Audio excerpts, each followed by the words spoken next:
The First Year of Joseph R. Biden Jr.'s Presidency. A comprehensive essay. Written by Christian Chapman. 1. Introduction. Joseph Robinette Biden Jr. was elected President of the United States after he defeated incumbent President Donald John Trump in the 2020 election. Biden took office on January 20, 2021, and signed multiple executive orders on his first day in office. His first executive orders include a 99-day mask mandate, a federal government provision to support racial equity and poor black communities, an order to provide for a government response to COVID-19, and revocations of various Trump administration policies that removed Obama-era regulations on the economy and the environment. Biden revoked many Trump policies related to controlling the southern border and signed new immigration revisions. The changes have led to the immigration crisis during 2021, where over 2.3 million illegal immigrants entered the United States. Biden also shut down the Keystone Pipeline, which led to the loss of tens of thousands of jobs and led to the end of energy independence. Finally, Biden signed the Paris Climate Accords, an agreement with other countries that mandate certain environmental policies in order to combat climate change. These policies drastically restrict the economy and the energy sector. China is a member of the Paris Climate Accords, but they don't have to enforce any policies until 2036. As it is, China already owns 14% of the world economy. While the world economy will backslide, China will expand. Biden's first year as president is defined by this characteristic of the United States falling back and China moving forward. Increasing aggression and authoritarianism are now the dominant political norms across the world. Democracy is seemingly failing around the world as socialism becomes a popular idea. Biden has made the United States an example of this failure. From the border crisis to major foreign policy failures, this comprehensive essay will outline Biden's first year in office and will give an indication of what to expect of the presidency going forward. With facts and some opinion presented, leave it to yourself to decide whether this presidency is a failure or a success. 2. Coronavirus response. Biden has made it his top priority to recover the United States from the COVID-19 pandemic. Biden uses several approaches to combating COVID. He used the Defense Production Act to mobilize the production of vaccines, equipment, and ventilators. He also ordered the government to enforce a data-driven response to the COVID pandemic and created a COVID-19 pandemic testing board.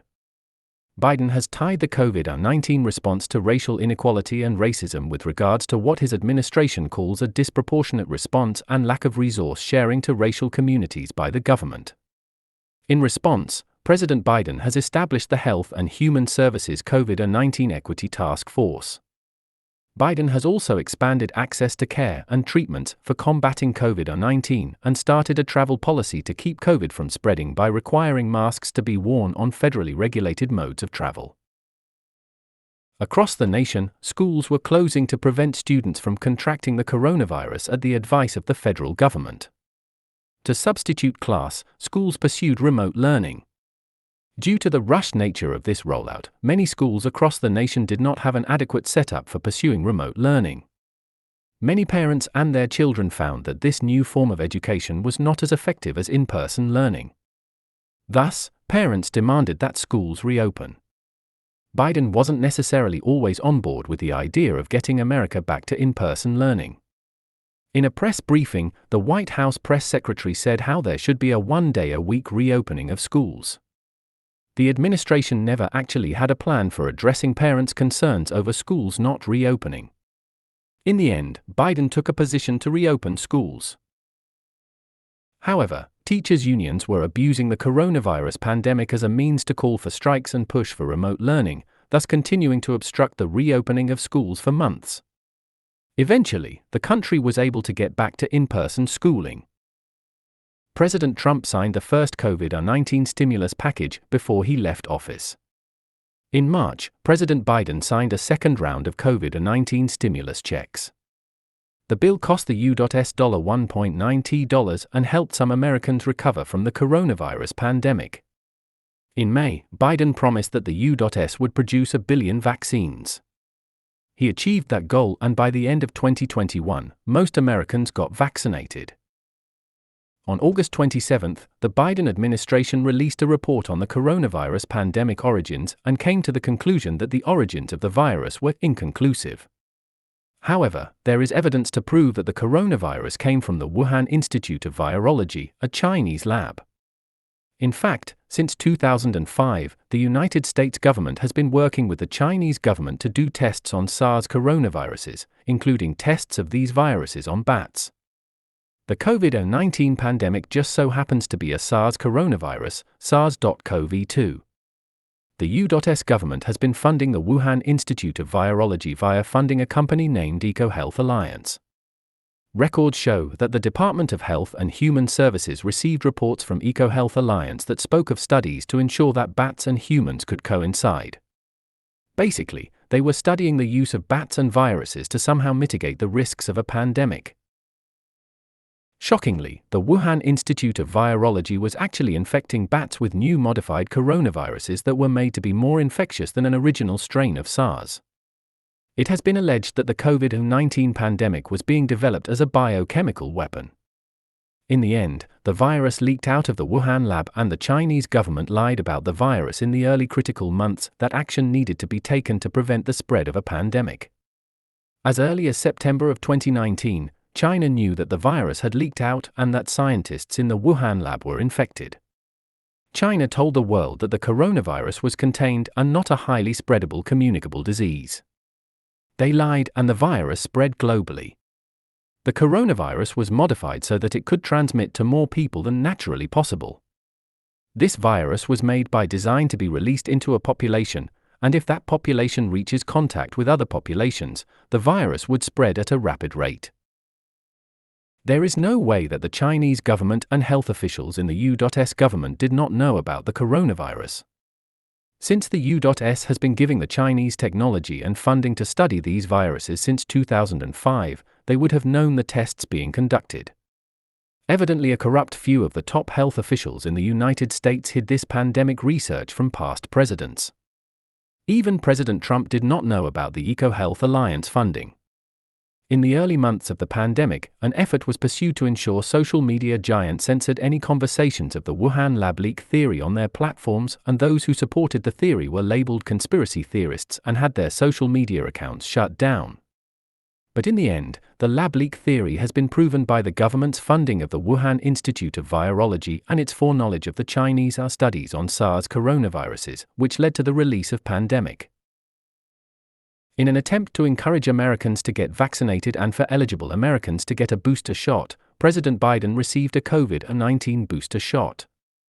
The event was on September 27 and began his habit of using the Eisenhower Executive Office building set for his speeches. President Biden made it the policy of his administration to institute vaccine mandates. Although emergency powers have been used before for infectious diseases during Gerald R. Ford's administration, it did not come to a mandate of vaccination.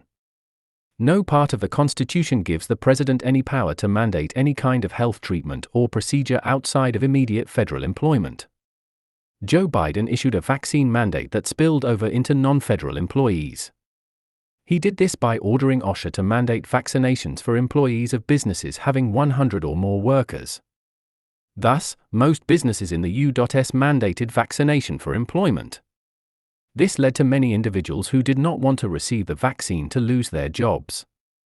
Many healthcare workers who worked hard to fight COVID-19 during the initial spike in hospitalizations were fired because of healthcare vaccine mandates.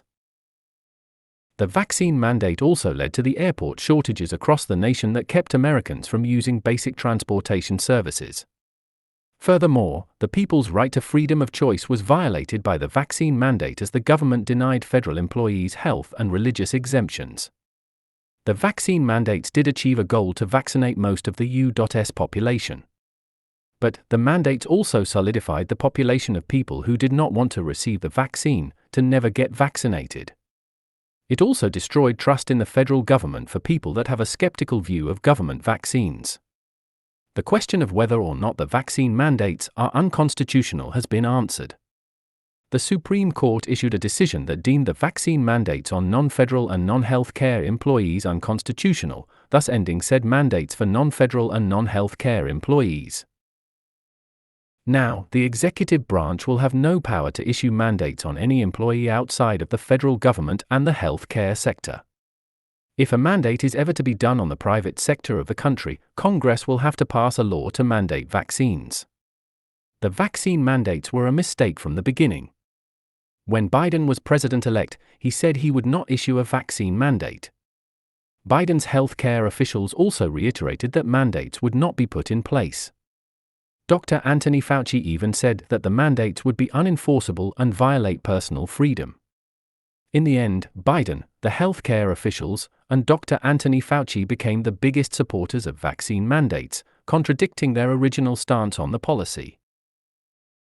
In late 2021, most of America had been vaccinated. However, two coronavirus variants, Delta and Omicron, spread rapidly. Individuals who were vaccinated with the Pfizer vaccine were quickly reinfected with minor to severe symptoms. This raised the question as to how effective the Pfizer vaccine really was. Evidence is showing that the Pfizer vaccine is losing efficacy to new variants. The mistake made by Biden is that he bought billions of doses of Pfizer and did not push for the use of the Johnson & Johnson or Moderna vaccines, which are more effective against COVID-19 and its variants. If Biden does not begin vaccinating Americans with Johnson & Johnson or Moderna, we will eventually see a reinfection of vaccinated individuals when new variants show up. Biden has complained in the past that Trump did not do enough to stop COVID-19. Biden has also called Trump's travel ban on China and other countries xenophobic. However, Biden has done the exact same thing that Trump did when he instated travel bans on South Africa in response to the Omicron variant. Trump was against lockdowns during the height of the pandemic with much scrutiny from the media, and Biden chose not to do lockdowns even when a surge of Omicron and Delta occurred, yet Biden received no scrutiny from the media. Trump purchased most of the Pfizer vaccine supply used during the first few months of Biden's presidency, yet the media said that Trump wasn't doing enough to get vaccines released. Biden has purchased more vaccines, however, he said that when he came into office that there were no vaccines. The media did not correct the president and let him take credit for the vaccines. In each moment when Biden and Trump's policy on COVID-19 reached an agreement, the criticism on Trump was not portrayed on Biden. President Biden failed to assess testing. Much like the situation during Trump's presidency, COVID-19 tests were a mess to get a hold of. In the last month of Biden's first year, a COVID-19 test shortage occurred when millions of Americans went out to receive tests during the Omicron spike. The country ran out of test kits and people could not find out whether they were infected with COVID-19 or not. However, this situation was not scrutinized by the media when it occurred under Biden as it was under Trump. Biden has repeatedly blamed the unvaccinated for the surge in COVID-19. But the truth is, as Americans were being vaccinated, a surge of illegal immigrants came into the country. The government promised to test each illegal immigrant, but public records show that only 20% have actually been tested. This means that we don't know if those illegal immigrants have COVID-19 or not. The Delta variant surged during the heights of both nationwide vaccinations and the border crisis. Since many illegal immigrants entering the U.S. are from countries other than Mexico, it is possible that the Delta surge came from these migrants. There are migrants from as far as the Middle East to Central America and even Africa that have entered the United States illegally. Some of the countries in these regions had a surge in the Delta variant cases.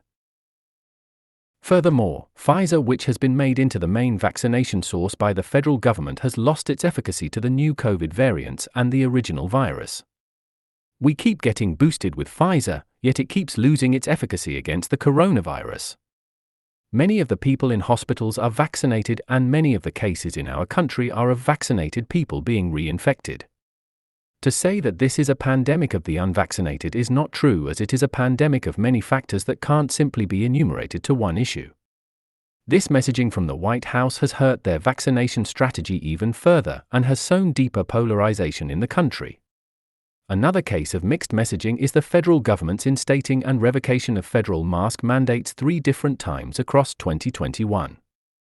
These mandates and their back-and-forth removal and reinstatement have confused many federal employees and military service members. By the end of 2021, more people died from coronavirus than in 2020. This meant that more people died from COVID-19 under President Biden than under President Trump. When this became apparent, the media did not criticize Biden like they criticized Trump. Biden on the campaign trail said that no president should be in office if they have 200,000 deaths. Now that Biden has exceeded that under his presidency, he has not called for his own removal. Even with more restrictive policies, criticism of Republican states for opening up, and instating unconstitutional vaccine mandates, President Biden still continues to play politics with the pandemic. Much of the successful operations that Biden has created are the same that Trump pursued. However, the plans he added did not help to stop COVID-19, and the truth is no virus can be completely contained. It is not Trump or Biden's fault for the deaths of 850,000 people. But it is the offset consequence of the U.S. government's funding of a shady Chinese lab and the Chinese government's lies about what they were developing and when the virus actually leaked. Biden should demand reparations from the Chinese government for their dangerous tests and their lies about COVID origins. Also, Biden should order an immediate background check and internal investigation of all health agencies within the Department of Health and Human Services to determine who may be responsible for not providing oversight into the funding of EcoHealth Alliance, which funded the Wuhan Institute of Virology. But instead of tackling these necessary and controllable problems, Biden has turned to using the pandemic for politics. He tied racial equity to pandemic response, failed to measure the efficacy of the Pfizer vaccine, which the government continues to order despite its clear decrease in effectiveness against the coronavirus, and he blamed the unvaccinated for the pandemic, which in turn only divided this country further. By mid-December, the Omicron variant spread all throughout the United States. Biden's policies on COVID-19 began to break down as a COVID test shortage made it hard for people to get tested and only created long lines which helped spread COVID even further. The CDC then changed guidelines on cloth masks, urging Americans to get N95 masks instead. The change in messaging and the failure of the administration's policies led Americans to question why they had been following guidelines for so long. Worst of all, vaccinated people were getting reinfected with coronavirus. By the time that the vaccines were given to most Americans, Biden should have pushed for the development of therapeutics. It was clear early on that studies showed Pfizer would be ineffective to future variants of coronavirus and continue to lose its effectiveness against existing ones. The Pfizer vaccine is continuing to lose efficacy, but the government is still buying the company's vaccines and will now also purchase their pills. With no change in policy or a push to use the Johnson & Johnson vaccine, COVID-19 will be a factor we will have to live with. In response to the early Omicron cases, Biden visited the National Institute of Health. There, Biden made a speech about Omicron and told the American people that he will expand booster vaccinations and urged Americans to get the booster. He also urged children to get vaccinated and also committed to creating a contingency plan for vaccinations. On December 22, President Biden promised to release 500 million at-home COVID tests for free and a website where individuals could order them. Some disruptions occurred due to supply shortages, but the plan has rolled out and those who order the free tests will receive them in the mail. In the wake of the coronavirus, 2 states, Mississippi and Texas, were the first in the country to open up their states from coronavirus restrictions and mandates. This meant that no restrictions were in place to control COVID-19 when it comes to their citizens' public activities. Biden called Texas and Mississippi Neanderthals for doing this. However, by the end of 2021, nearly all of the states in the country opened up and eased restrictions. Sadly, statistics show that the states that locked down during the pandemic actually had more deaths than those that decided to open. Liberal states sacrificed freedoms and their economy, yet failed to stop the spread of COVID. This showed that the coronavirus could not be controlled and just has to be something we all live with. President Biden admitted that there was no federal solution to stopping COVID-19 after states moved to ease restrictions. However, throughout his first year in office, Biden has tried to handle the pandemic from a federal level, even violating the Constitution with his short-lived vaccine mandates and overreaching policies. President Biden's COVID-19 strategy is far from perfect. Much of his successful plans are the same as President Trump's. Probably the best addition to the fight against coronavirus is Biden's COVID-19 testing board. Other than that, he failed to create a dynamic treatment solution and vaccination choice so that Americans could choose what they wanted to do to protect themselves from COVID. In the end, there was not a whole lot the government could pursue to stop the pandemic completely. Lockdowns, social distancing, closures of schools, and mask mandates all worked against our nation's freedoms and way of life, yet failed to stop the pandemic. We sacrifice so much in our lives for the same results as if we had not pursued restrictive policies at all. The long-term effects of these restrictive policies will be felt in the years to come as the economy remains shattered by the loss of business and as social distancing leaves a mental health crisis in our nation's youth. 3. Health care. The Biden administration has made health care a part of its central focus. However, much of the administration's plans have been stalled as the Build Back Better legislation collapsed in the U.S. Senate, forcing the president to go back to the drawing board and break up the Build Back Better plan into individual packages. Biden reinstated several Affordable Care Act policies taken down during Trump's presidency. He revoked a Trump order that promoted citizens' choice in health care and encouraged health care industry competition. Biden's revocations have allowed for powerful drug companies to have more control of people's health care. In June, a variation of the avian bird flu, H10N3, infected a human. H10N3 is not supposed to affect humans, but the virus successfully infected one Chinese individual. The Chinese government has said that H10N3 has a low chance of transmission. Since then, only one other case has been reported, that being in India. On July 21, 2021, a person living in India died from H10N3. Since then, the virus has not affected any other individuals or transmitted to create a pandemic.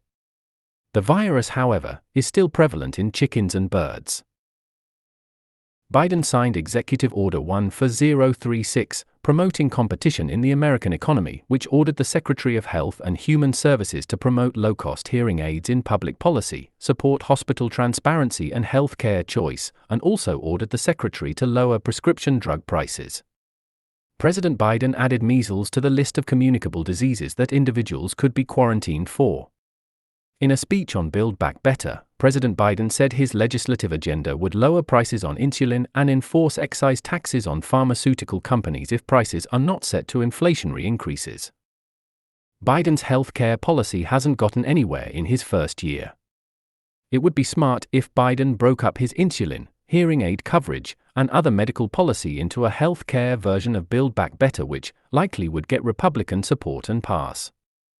However, the full breakdown of an individualized Build Back Better package has not been resolved yet, and the administration continues to pursue the entire package with its climate agenda and policies that are unpopular among Republicans. 4. Immigration crisis. Under Joe Biden's presidency, America saw a surge of over 2.3 million illegal immigrants from all over the world that entered into the southern border.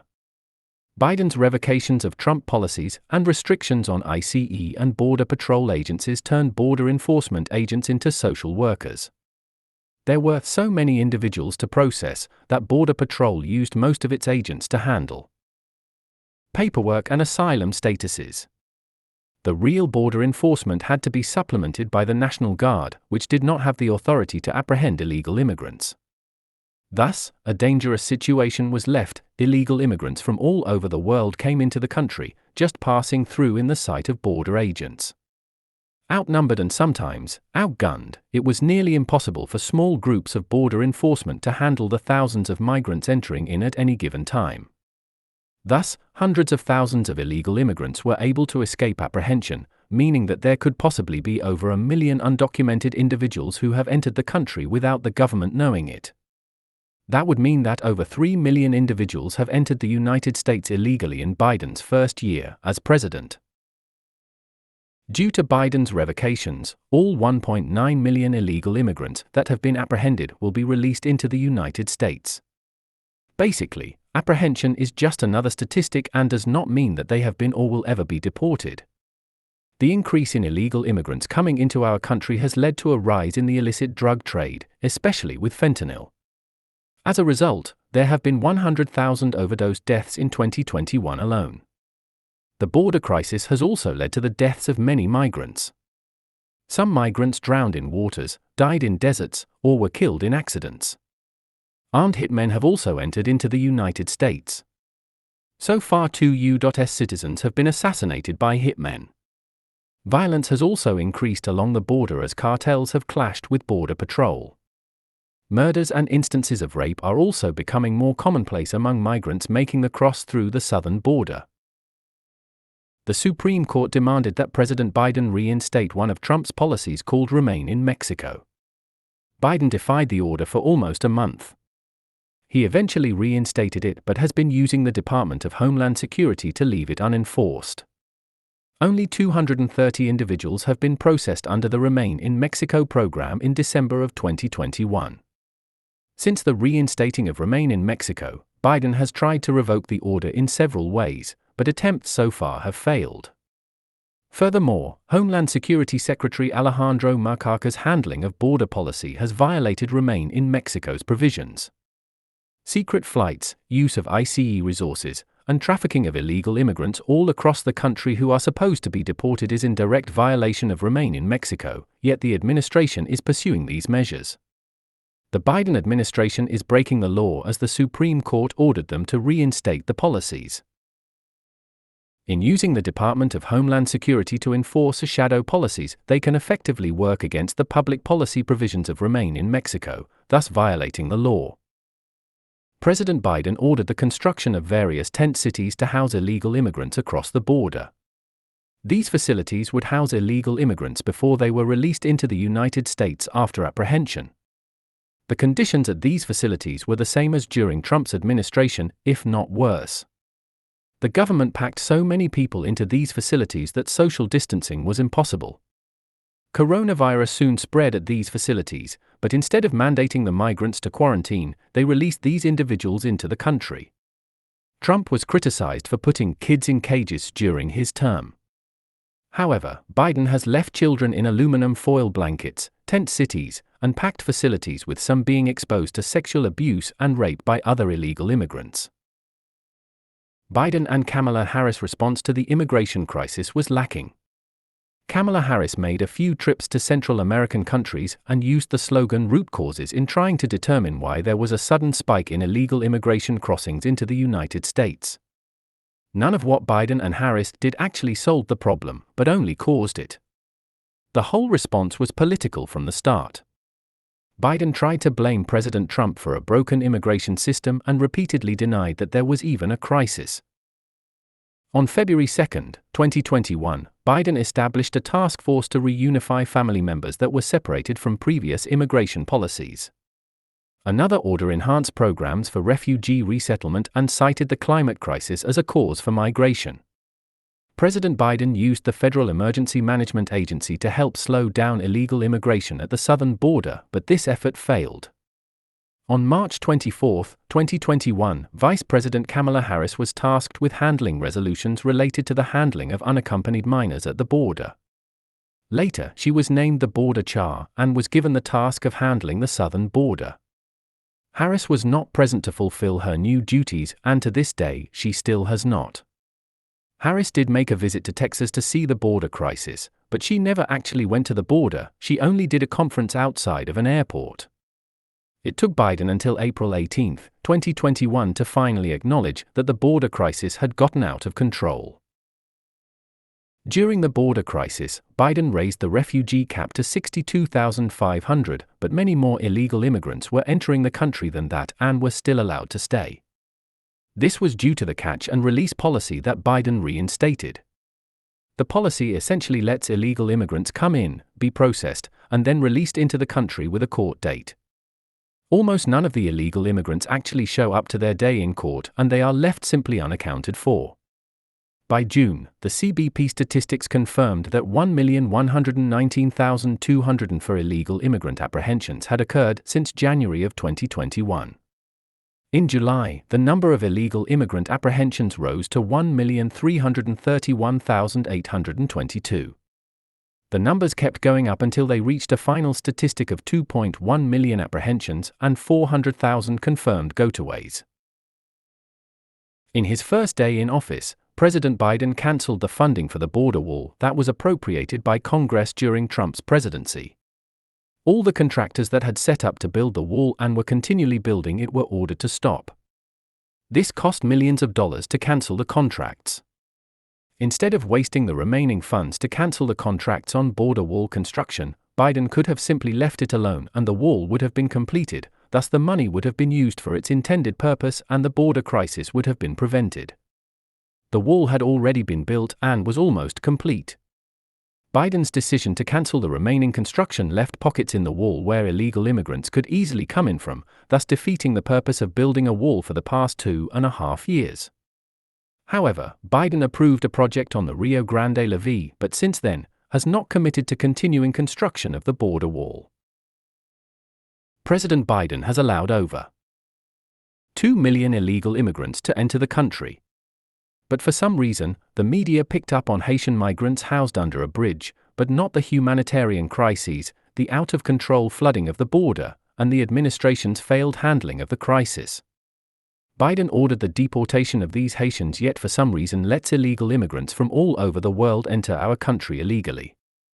The actual amount deported was minimal and most were released according to reports. Biden used the Haitian migrants as a publicity stunt to make the media run the narrative that he was handling the border crisis, which they themselves do not cover. The only large news outlets to cover the border crisis are Fox News and Newsmax, while CNN, MSNBC, NBC, CBS, and ABC barely cover the crisis. In another event, Biden and Harris condemned several officers who whipped Haitian migrants. The president and vice president tried to make it seem like the incident occurred because of racism.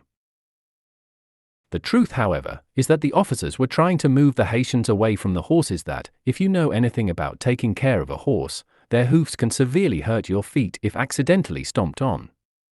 By whipping the migrants out the way of the horses' hoofs, they do less damage to the individuals than would be possible had the horses stomped on their feet by accident. On September 24, Vice President Kamala Harris visited the ABC network show The View and talked about the Haitian whipping incident.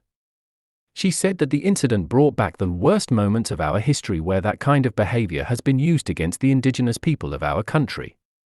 When she said indigenous people, she actually laughed while saying it and smiled. This moment would later come back to haunt the administration as the allegations of racism by these law enforcement officers were proven false. The Biden administration issued secret flights and busing of illegal immigrants around the country. These immigrants have been sent to states across the country. These flights are being done at night secretly without airport or state officials knowing anything about them. The Biden administration's secret flights and busing have not gained much media attention. On November 1, reports came out saying that the Biden administration was going to pay out illegal immigrants who were housed in facilities during the Trump administration $450,000 each. The plan was going to cost an estimated $1 billion. On November 3, Biden said that the report about the $450,000 payments to illegal immigrants was garbage and not gonna happen. However, the White House Deputy Press Secretary said that the president would like to do the payments and said that the Department of Justice would have a say in the process. Thus, she contradicted what the president said about the report being garbage. On November 6, Biden confirmed that the Department of Justice would be paying $450,000 to illegal immigrants processed during Trump's zero-tolerance policy. However, these payments have been cancelled and the administration is no longer planning on issuing them. On December 15, President Biden signed an executive order which sanctioned individuals responsible for the illicit drug trade. This includes cartels, organizations, and affiliates which aid in producing or distributing illegal drugs. This is in response to the outrageous increase in fentanyl and other illegal drugs being smuggled into the United States. President Biden's handling of the border has been a disaster.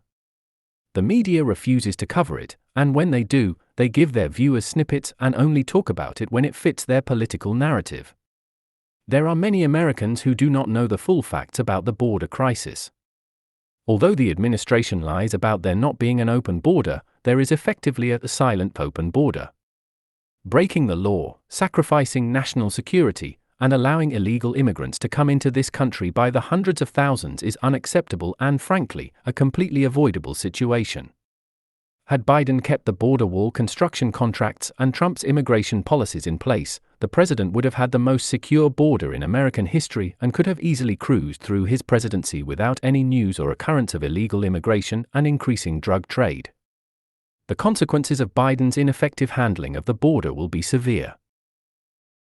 Although many migrants who come to this country should legitimately be here, many more are here to take advantage of our country's sensitive state and deteriorating legal system. Crime will increase, homicide rates will go up, and drugs will infest our country. Though much of this will only affect the big cities and liberal states, it will still seep in harmful effects to states and towns that heavily enforce the law. 5. Military. Joe Biden has had an impact on the United States Armed Forces in a largely negative way. In various parts of the military, leadership is training critical race theory and equity in education material for service members. This training teaches communist ideals and that America is a systemically racist society. This is not the kind of training our men and women in the U.S. military need to be going through. In the coming years, these programs will be executed in a more robust manner. This means that more and more of the military will be exposed to critical race theory and racial equity training.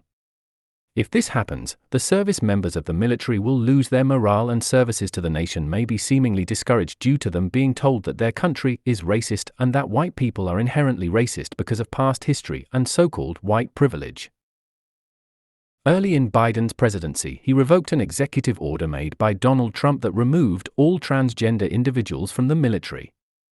This order was largely made to boost efficiency and to cut the expensive transgender surgeries that were being paid as a part of the military's health budget. Essentially, transgender individuals were joining the military to abuse these funds. Instead of being directed to veterans or those injured, costly surgeries for gender reassignment and genital surgeries were being done for the transgender service members.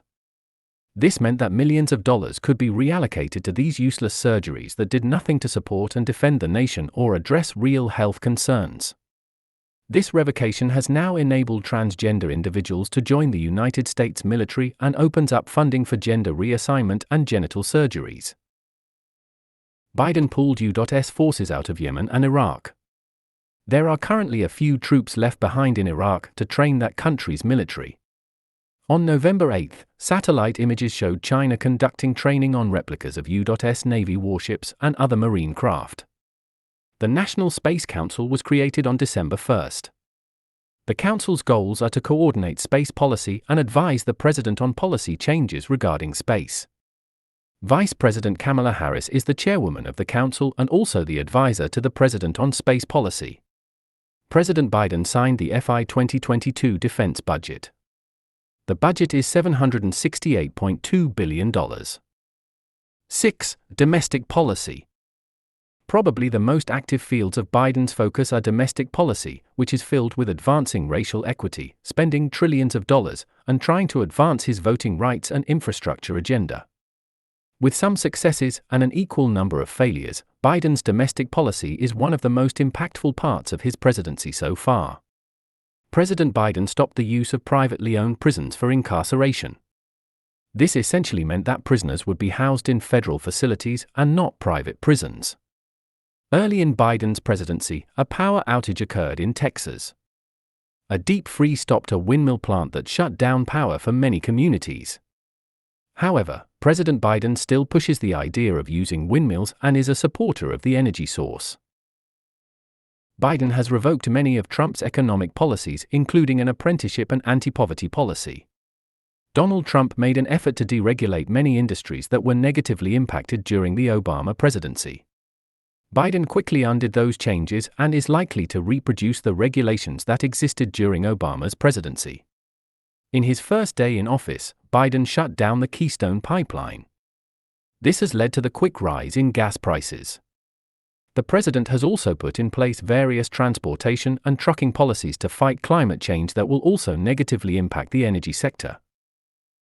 One of the most confusing executive orders made by President Biden is his order to allow transgender athletes to play in women's sports.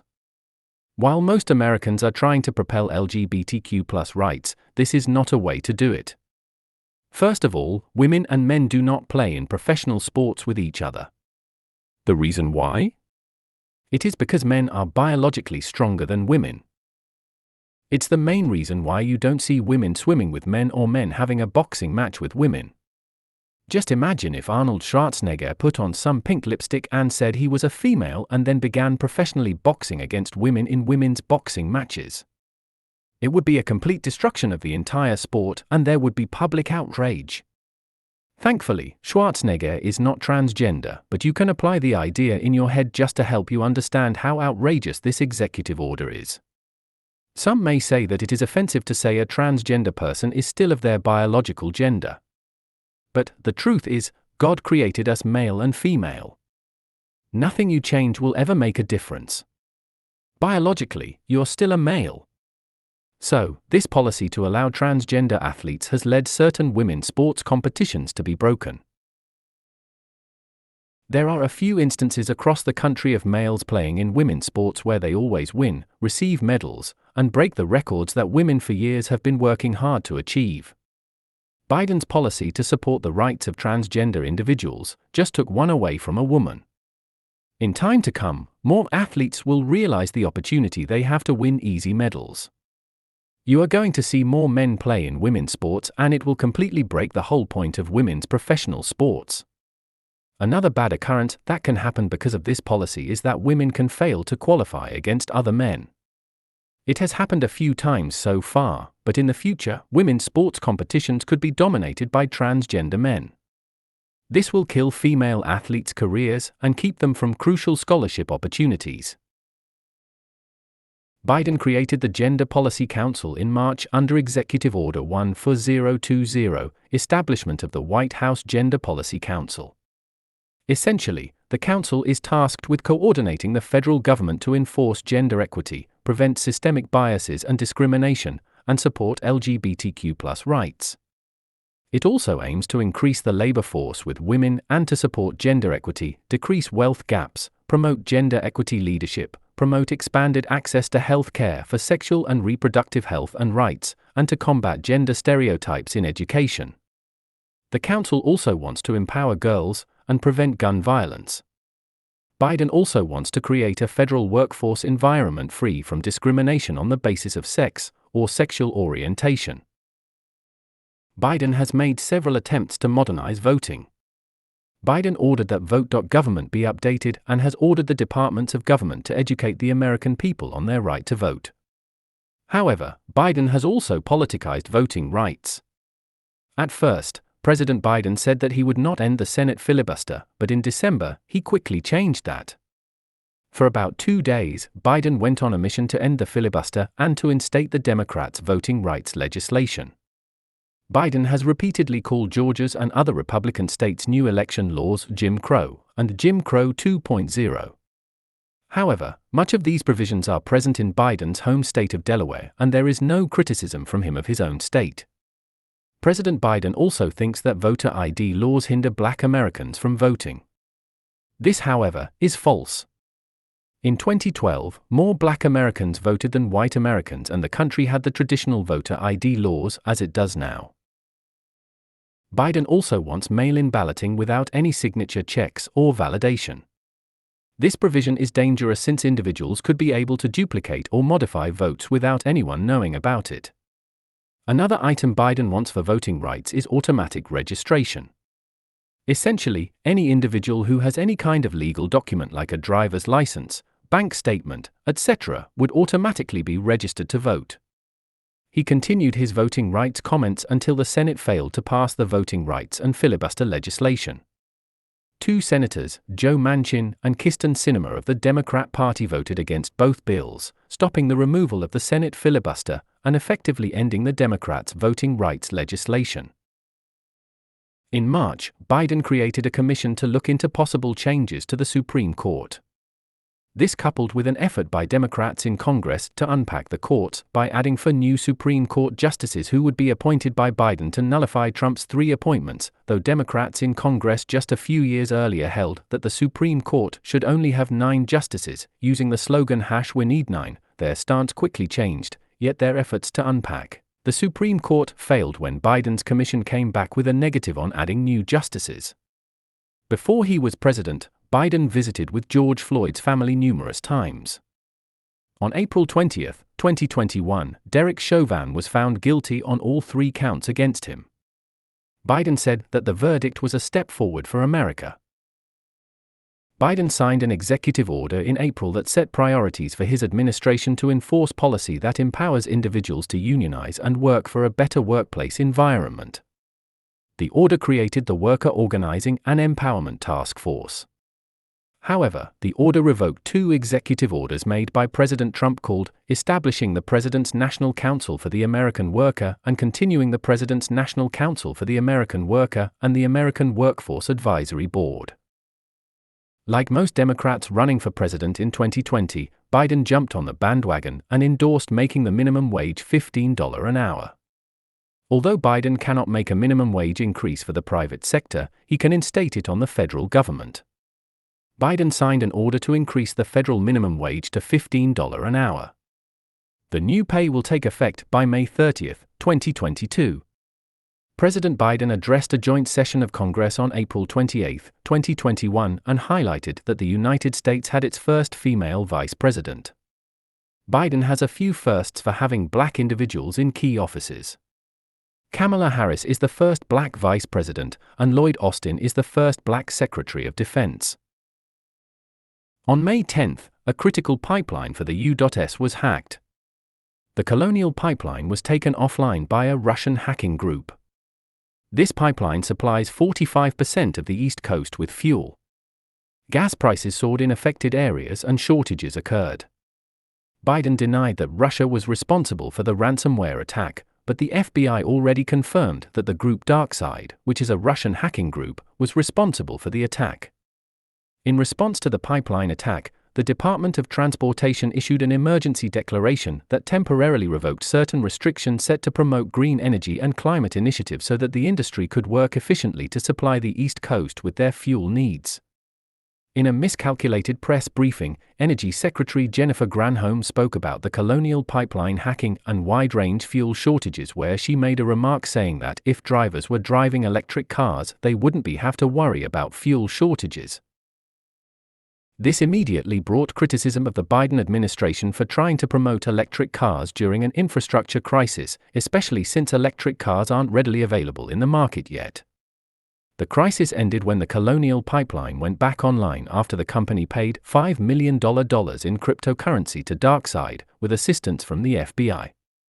After the pipeline attack, the FBI was able to recover $2.3 million in cryptocurrency. In response to the cyber attack on the Colonial Pipeline, Biden signed an executive order aimed at improving the nation's cybersecurity. When the media began covering increasing hate crimes against Asian Americans, Biden signed an anti-Asian hate crime bill to address the rising violence and made several speeches to show his support for Asian Americans. In coordination with the government's new policies on racial equity, Secretary of State Antony Blinken gave the Department of State the authority to fly Black Lives Matter flags at facilities and embassies. He has also allowed individuals to engage in Black Lives Matter activities at these facilities. Executive Order 14031, Advancing Equity, Justice, and Opportunity for Asian Americans, Native Hawaiians, and Pacific Islanders, set forth a policy of racial equity amongst these populations. The order said that America was anti-Asian, xenophobic, racist, and held nativist views that were deeply rooted into the nation. The order established the President's Advisory Commission on Asian Americans, Native Hawaiians, and Pacific Islanders. It also created the position of Deputy Assistant to the President and Asian American, Native Hawaiian, and Pacific Islander Liaison. The order set a government goal to eliminate anti-Asian hate and enforce racial equity for Asian Americans. President Biden signed Executive Order 14034, protecting American sensitive data from foreign adversaries, which revoked an order made by President Trump that prepared to block access to TikTok and ByteDance services in the United States, or at least transfer ownership of those services to Oracle or some other American company. Trump tried to do this since ByteDance is associated with the Communist Chinese Party and since its platform TikTok allowed the Chinese government to access Americans' private information. As it is, Biden stopped any actions that might have taken place against TikTok's parent company with regards to its ties to China. Biden did order the Commerce Department to look into the Chinese TikTok connection, but so far, nothing has come of it. TikTok is now the most visited website in the United States, and the U.S. Army even uses TikTok celebrities for recruitment campaigns. President Biden signed a congressional bill that created a new national holiday called Juneteenth. On June 25, 2021, Biden signed Executive Order 14035, Diversity, Equity, Inclusion, and Accessibility in the Federal Workforce. This order sets forth equity in the hiring process for federal employees. It also tells the government to support LGBTQ+ preferences such as gender association, public showing of sexual orientation, and pronoun classes. Also, programs will be created within the Department of Defense to include gender equity and LGBTQ+ in their operations. The Supreme Court ruled 5-4 to allow Texas to ban 6-week abortions. President Biden called the decision unconstitutional and against women's rights. President Biden issued Executive Order 14040, declassification reviews of certain documents concerning the terrorist attacks of September 11, 2001, which declassified certain documents related to the September 11, 2001 terrorist attacks. Biden increased historically black colleges and universities' funding to $7 billion during his first year in office. Speculation that President Biden would use VA funding for illegal immigrants or other government spending began to surface. Some reports of the VA cutting service members' benefits by using unfair tactics to not report an individual's injury or severity of health complication have surfaced. However, nothing on this has been proven. There is a report that has not been proven that alleges President Biden said to Senator Bernie Sanders that the veterans don't deserve much of anything and that they choose a job and retire at age 30, and asking why should they get a handout? Adding, they have at least 40 years of work left in them. No one else gets to retire at 30 and ride the gravy train for the rest of their lives on the taxpayer's dime. Well, besides us, of course. President Biden signed an executive order called White House Initiative on Advancing Educational Equity, Excellence, and Economic Opportunity for Hispanics, which revoked an executive order made by President Trump to pursue similar goals without the implementation of racial equity policy. This new order institutes racial equity within advancing Hispanic education and the economy. On September 30, Joe Biden signed a bill to avert a government shutdown. At this point in time, President Biden's Build Back Better bill stalled in Congress as Senator Joe Manchin refused to vote for the bill. At a speech, President Biden expressed his interest to create an environmental job corps. The idea has been surfaced by Bill Nye when he visited the White House and is a part of the stalled Build Back Better legislation. On October 11, Biden signed an executive order titled White House Initiative on Advancing Educational Equity, Excellence, and Economic Opportunity for Native Americans and Strengthening Tribal Colleges and Universities. The order essentially copies two previous orders but tailors to the Native American community. During President Biden's campaign, he promised to give free college tuition to Americans. However, this promise quickly faded as he removed the free college provisions from his agenda with regards to Build Back Better. Executive Order 14050, White House Initiative on Advancing Educational Equity, Excellence, and Economic Opportunity for Black Americans revoked President Obama's similar initiative and replaces them with racial equity policies. The order says that the United States has systemic issues which cause blacks to have less of a chance to succeed. The order also created a policy where the Department of Education must pursue racial equity for Black Americans. President Biden signed the Bipartisan Infrastructure Bill on November 15, activating $1.2 trillion of congressional spending to upgrade infrastructure, fund new welfare policies, and to invest in water system upgrades and expansions to internet services. During Biden's first year in office, crime surged in big cities across the United States. The Biden administration was not responsible for the crime wave, but could have demanded that the Democratic leaders of the affected cities do something about the crime, as their own policies have led to the releasing of criminals who recommit crimes. One such individual drove into a Wisconsin Christmas parade and killed 5 individuals. The criminal had been charged with crimes before, but kept getting released, and is just one example of many individuals who keep getting released and go unprosecuted that finally end up doing a homicide, or something that ends up killing people. Biden signed the Secure Equipment Act on November 11. The new law will combat Chinese technologies that are unsafe for use. It also allows the Federal Communications Commission to investigate electronic equipment insecurities. Biden signed an executive order that creates new government services and simplifies complex filing. The order demands less bureaucracy from federal services and to make documents more accessible with less waiting time. The order will encourage the government to modernize its technology and make use of internet capabilities to bring government services online. This includes a new online passport renewal service and services to pay bills and taxes. The order includes a new service under the WIC program for online purchases, expansions to workers' comp, and expansions to Medicare features on HHS resources. There will also be a student repayment portal called studentaid.government which will be created, and even a new digital platform for the VA. The order establishes a mission to reduce airport wait times through security changes, and will improve data sharing between federal and state governments. Finally, the order updates USA.government under a federal front door plan. With regards to employment lapses when changing federal contractors on a contract, Biden signed an order which allows employees to transition to a new federal contractor or at least work until the new employment force can replace the outgoing one. This order essentially prevents workforce displacement in federal contracting when changing between companies.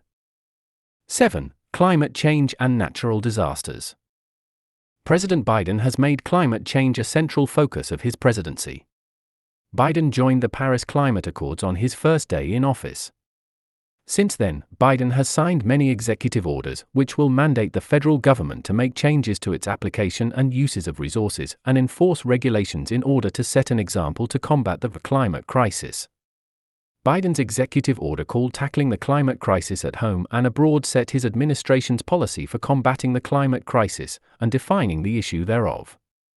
The executive order created the Climate Change Support Office within the Department of State. Another order called Climate-Related Financial Risk set the federal government to a goal of having net zero carbon emissions by 2050 and gave economic advisors the task of creating an economic strategy for enforcing climate change policies and mitigating the financial risks to federal programs and services. The order also ensures that the government will work to limit average temperature rise to 1.5 degrees Celsius and adapting to impacts of climate change. Biden authorized the federal government to invest in public and private entities who work to fulfill the new goals set forth by the president.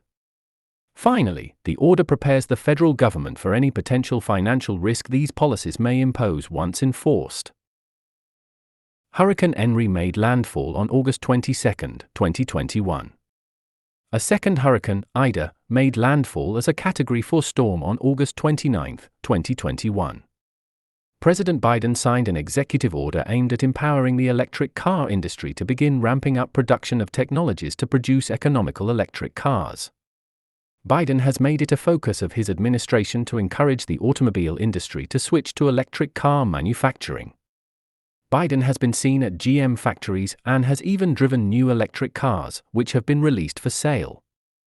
The electric car industry has made significant progress in the past 2 years.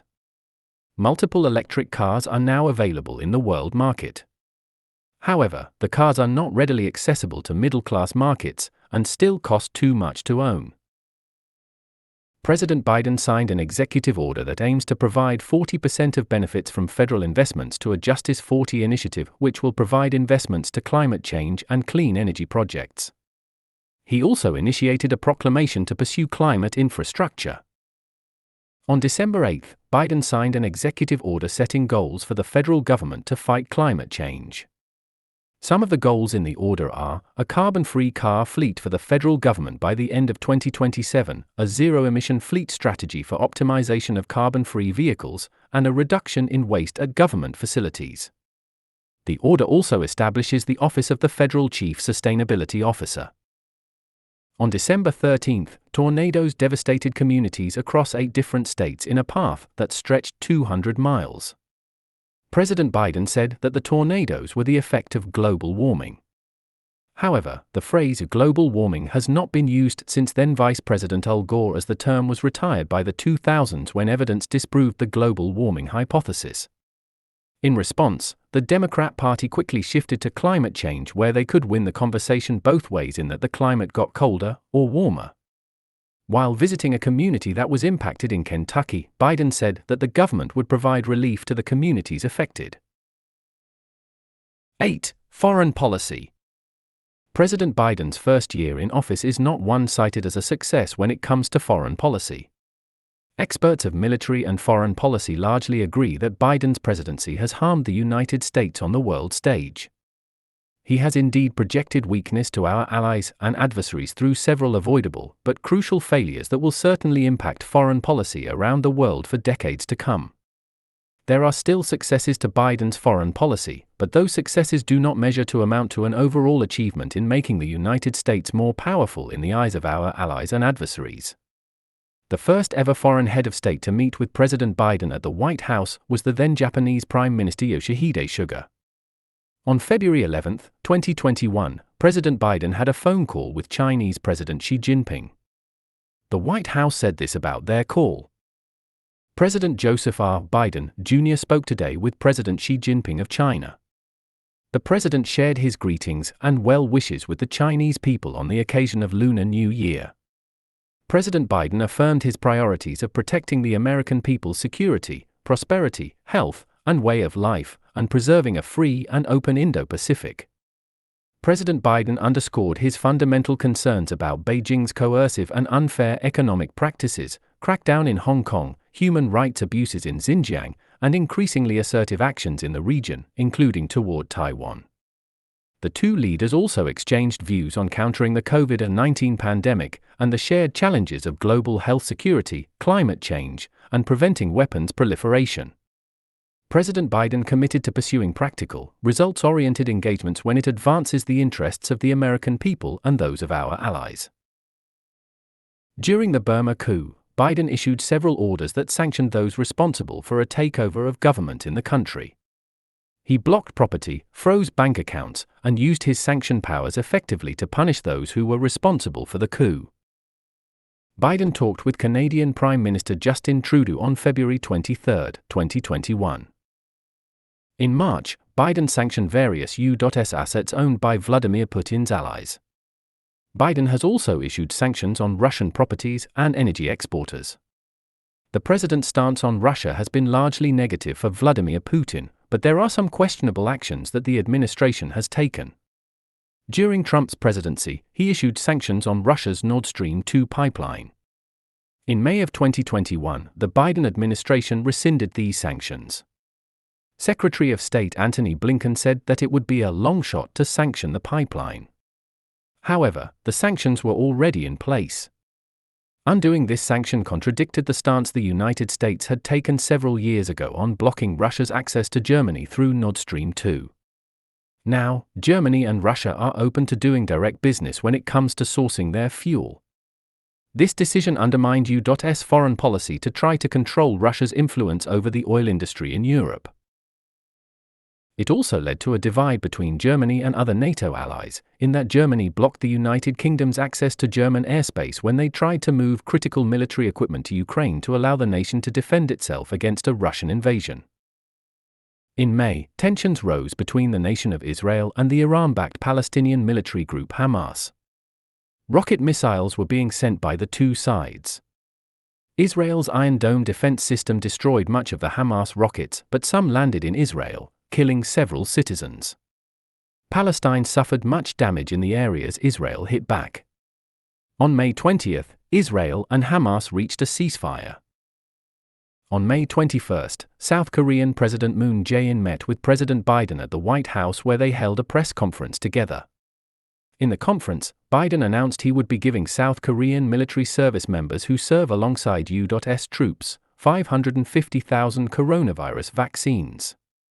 Biden named a special envoy to North Korea, and the administration set forth a goal to denuclearize the Korean peninsula, setting the goal as a top foreign policy priority. However, relations between North Korea and South Korea have undertaken much damage under Biden's administration.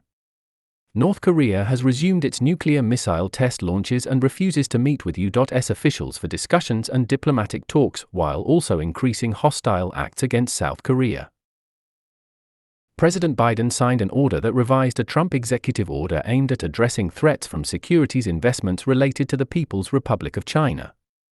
Biden revised an order that issued sanctions on properties and suspended entry into the United States of individuals responsible to contributing to a destabilization of the Western Balkans. President Biden and Russian President Vladimir Putin met together in Geneva, Switzerland on June 16, 2021. On June 28, Biden ordered airstrikes against facilities used by Iran-backed militia groups in Iraq and Syria. 2 facilities in Syria were destroyed and 1 facility in Iraq. The next day, President Biden said that he would not let the Iranian government obtain a nuclear weapon. Iran is an Islamic extremist nation that supports terrorism. The country has been working for years to try to create nuclear weapons. President Obama tried to address the situation in 2015 when he signed the Joint Comprehensive Plan of Action, which created oversight over Iran nuclear facilities. However, Iran was not fully cooperative under the agreement, and all the JCPOA did was give back all the resources the U.S. had sanctioned with regards to Iran, without any conditions. Iran therefore gave misleading information and used the money that they re-obtained to support terrorism and work on their nuclear program. Obama's policy was a failure, so President Trump ended it and reinstated sanctions on Iran. Trump took a more militaristic approach to Iran, but could not stop them from working on their nuclear weapons.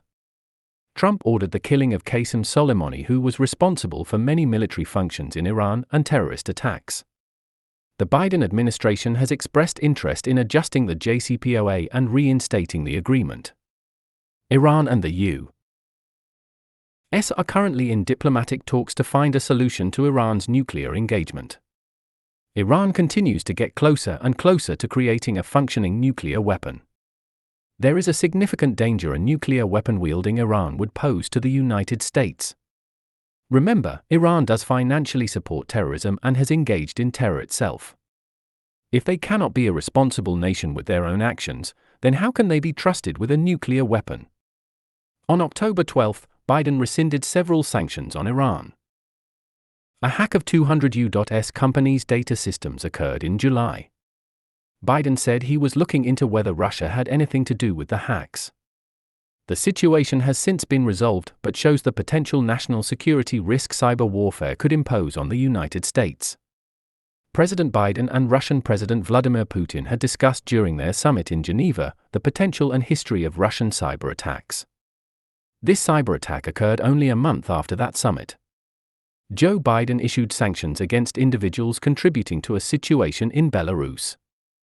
He also extended a national emergency with regards to Belarus. President Biden met with the newly elected Prime Minister of Israel Naftali Bennett at the White House. However, this meeting was cancelled until the next day because of a terrorist attack on the Kabul airport used to evacuate Afghanistan and American evacuees. Biden met with Naftali Bennett the next day.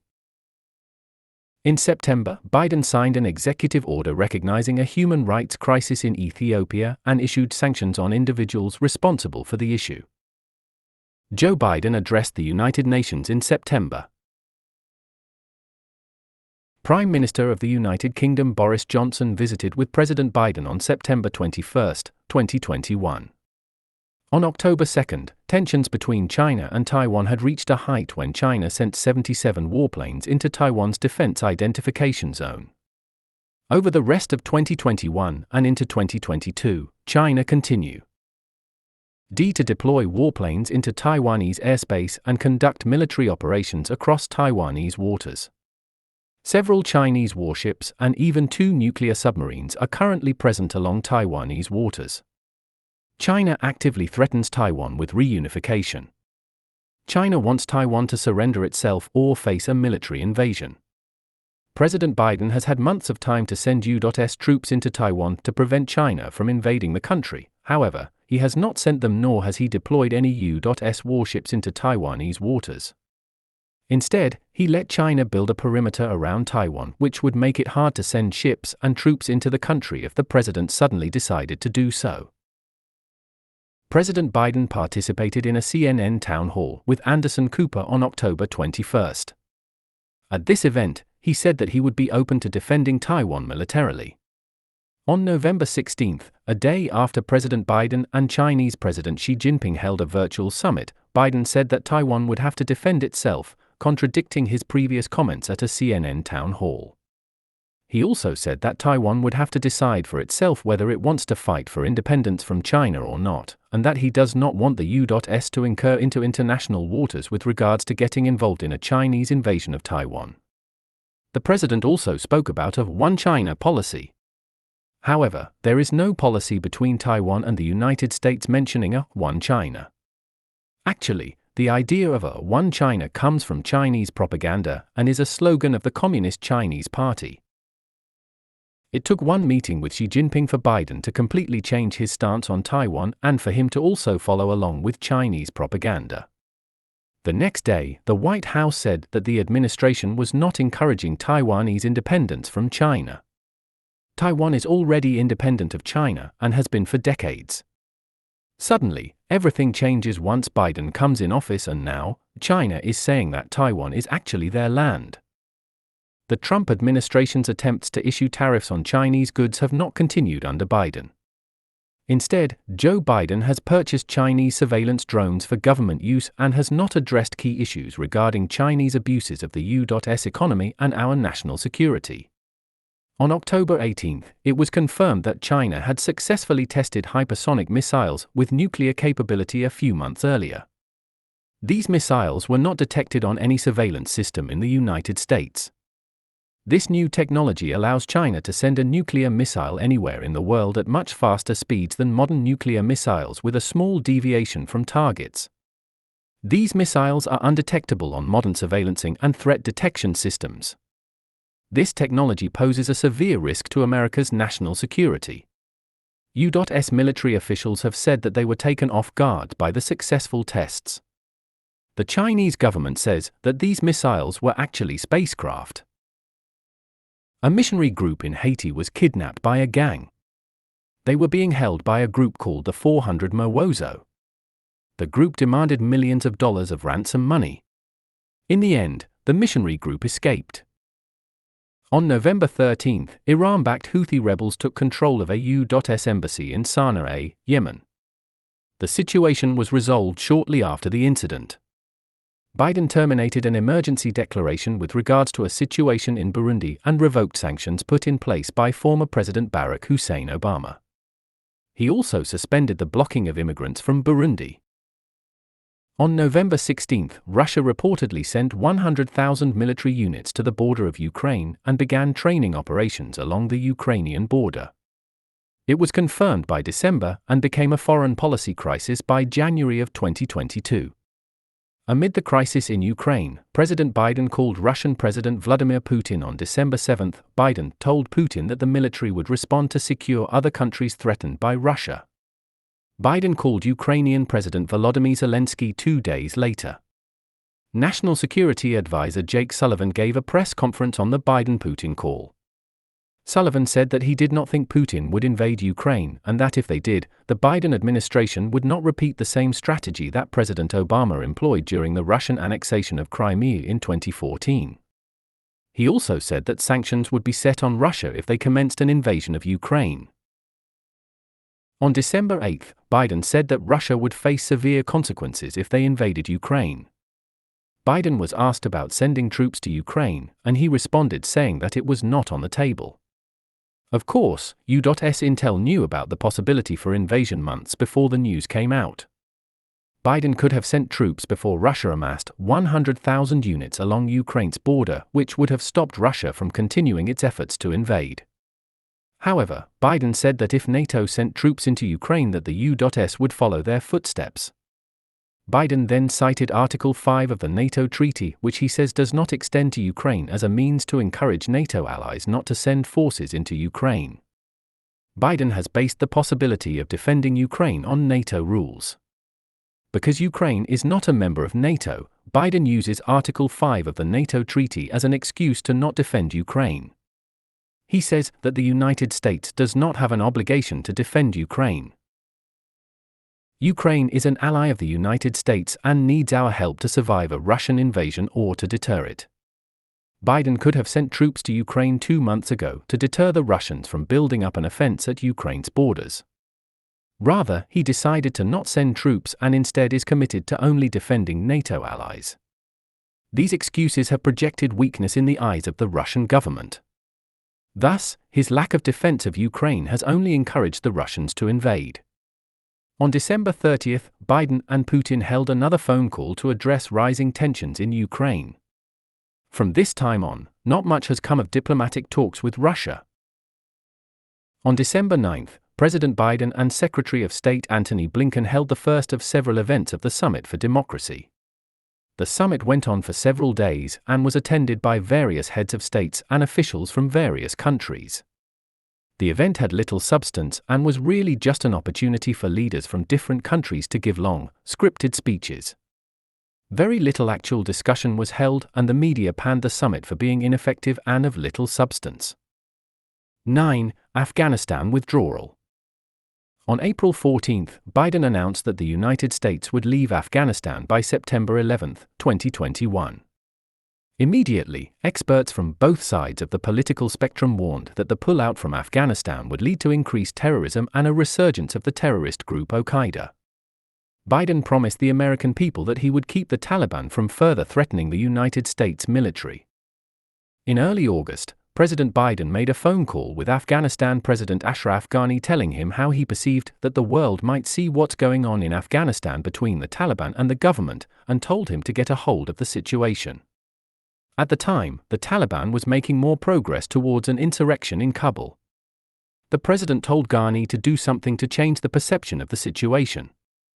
After the government of Afghanistan collapsed, the president said that there was no indication that the Afghanistan government would fall in just 11 days.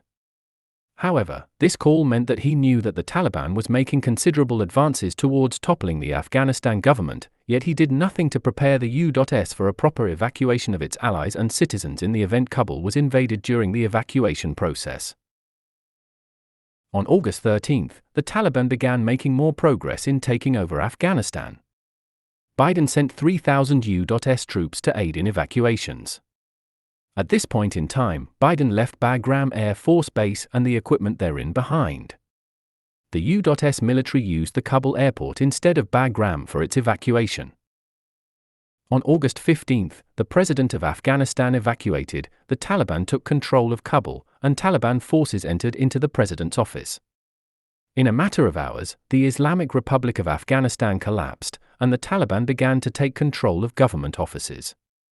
At this point, the top priority of former government employees and officials was to evacuate to Kabul airport and be taken by the United States government to be sent somewhere safe.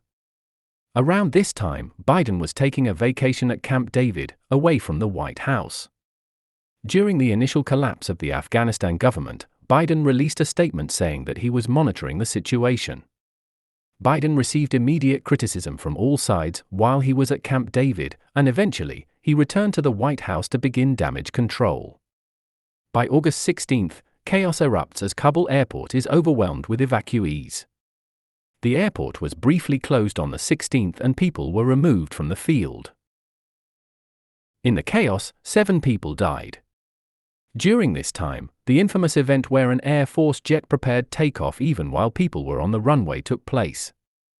Videos were recorded of the event, and the footage was widely shown on media around the world to the complete embarrassment of the United States military. Another video showed people hanging on the wings of the jet where they eventually fell to their deaths. President Biden addressed the chaos and said that he stands by his decision, saying that he had no choice but to leave Afghanistan because of a previous agreement made between the Trump administration and the Taliban. However, this is false. The agreement was enforced under Trump as a conditions-based agreement where the Taliban would not continue its insurrection in Afghanistan, but as soon as Biden took office, the Taliban began to violate the terms of agreement and the administration did nothing to stop them, nor did they publicly warn them to stop. Then, Biden used a defense saying that Afghanistan was inevitable to fall to the Taliban. Biden then says that he did not want to pass the Afghanistan war on to another president. He then left, taking no questions from the media. U.S. embassies were evacuated in Afghanistan and the Chinese government publicly praised the new Taliban-controlled Afghanistan government. Later, the same day, the airport was reopened and evacuations continued. The Biden administration left the military equipment that the U.S. had provided to the Afghanistan government over the past 20 years. These aircraft and military equipment were left behind for the Taliban to take over. Jake Sullivan said that the administration hopes that the Taliban will use the military equipment for defensive purposes. Of course, when you think about it, in reality, the Biden administration is hoping that the Taliban, a terrorist group, uses sophisticated military technology that could invade a small country for defensive purposes. Even while the disastrous Afghanistan pullout was still in play, Biden thought of sending Afghanistan $3.3 billion for military and humanitarian spending. On the 19th of August, John Kirby, the public affairs official for the Department of Defense, confirmed that the government did not know how many Americans were stranded in Afghanistan. At this point, the number of deaths at the Kabul airport from accidents set to 12. The next day, President Biden delivered a press conference on Afghanistan after reports of executions being carried out by the Taliban came out. In this speech, Biden said that Afghanistan was not a national interest and that ISIS posed a greater threat to America than a Taliban-controlled Afghanistan. But this is contrary to the truth, as 9/11 occurred because the then Taliban-controlled government from 1997 to 2001 allowed for Al-Qaeda to carry out the September 11 terrorist attacks. Also, ISIS has been destroyed structurally by President Donald Trump after he took down the remaining leaders and resources of the terrorist group, effectively turning them into a media shell of its former self. In a surprising turn of events, President Biden called for a G7 virtual summit a week from this speech. Of course, the solution to the problem was to pursue a better plan on Afghanistan, so calling world leaders to do a summit over something the U.S. itself caused was not effective and was only an embarrassing waste of important time needed to focus on evacuating individuals and eliminating government bureaucracy on processing immigration. Biden then promised to not let the Taliban make Afghanistan into a terrorist state. Biden addressed the military's perimeter strategy at Kabul airport. He asserted that the military could not expand its perimeter around the airport, making the excuse that it would have unintended consequences. But the military is more than capable of securing a perimeter, as it is a common military practice. However, Biden decided against it. This later came to embarrass the Biden administration as the Taliban secured a perimeter around the airport, leaving the U.S. forces and evacuees exceptionally vulnerable to a possible terrorist attack. The president then promised the American people that he would work to get everyone out of Afghanistan. At this point, the official number of those evacuated stood at 18,000 people. Soon, however, the Taliban would become hostile and block evacuees from accessing the Kabul airport. In an effort to expedite evacuations, the Pentagon used Qatar as a temporary stop for many Afghanistan evacuees. The Pentagon said that there was no demand for U.S. rescue outside of Kabul airport. This turned out to be false, as representatives and senators in Congress had to use their own resources to get their contacts and stranded Americans out. On August 21, 2021, the U.S. Embassy in Afghanistan warned people to not come to the Kabul airport. At this time, the official figure of 18,000 evacuations only included 2,500 Americans. The State Department's plan to evacuate individuals began to get messy when they gave confusing directions on how to evacuate. All gates at Kabul airport closed due to a backup at Qatar airports. By August 23, the number of people evacuated reached 40,000 people. By August 24, the number of people evacuated from Kabul, Afghanistan reached 75,900. At this time, leaked internal memos from the Department of the Air Force showed that U.S. bases were looking for individuals who could translate Pashto to English. This indicated that Afghanistan refugees would be held at U.S. bases. On August 26, 2021, a terrorist attack at the Kabul airport left 13 U.S. service members dead and killed over 200 citizens. The attack occurred at a gateway into the Kabul airport. A suicide bomb went off in a heavily populated area where crowds were trying to enter into the airport facility. Biden received a briefing on the attack, and the administration's response went silent as a State Department briefing was cancelled. At this, the administration went into complete damage control mode as the terrorist attack left an embarrassing scar on the president's evacuation plan. The Pentagon eventually gave a briefing on the terrorist attack after delays. The Pentagon immediately shifted the narrative and said that a group named ISIS-K was responsible for the attack. The Pentagon at the time confirmed 12 deaths of U.S. service members and said they were investigating the circumstances of the attack. It was later revealed in the briefing that 104,000 people were evacuated from Afghanistan. The Pentagon then said that no new service members of the military would be sent to Afghanistan, and they also confirmed that they were sharing information with the Taliban to prevent possible attacks. Then, the Pentagon said that they felt that the attack would have happened sooner or later. At the end of the briefing, John Kirby quickly left the room without taking any questions. Later, the Pentagon confirmed that 15 service members of the U.S. military were injured in the bombing. Leaks came out this same day that the Department of State were sending the Taliban information of green card recipients, Americans to be evacuated, and Afghanistan refugees who aided and supported U.S. efforts in Afghanistan. This information reportedly included names of individuals as well. This same day, Biden delivered an update after the Kabul terrorist attack. He said that the government will hunt the terrorists who carried out the attack, promising airstrikes to come after ISIS-K. He also gave misleading information saying that his military advisors told him that Bagram Air Force Base was useless. Jen Psaki held a press briefing shortly after Biden's speech. On August 27, the Pentagon held a briefing.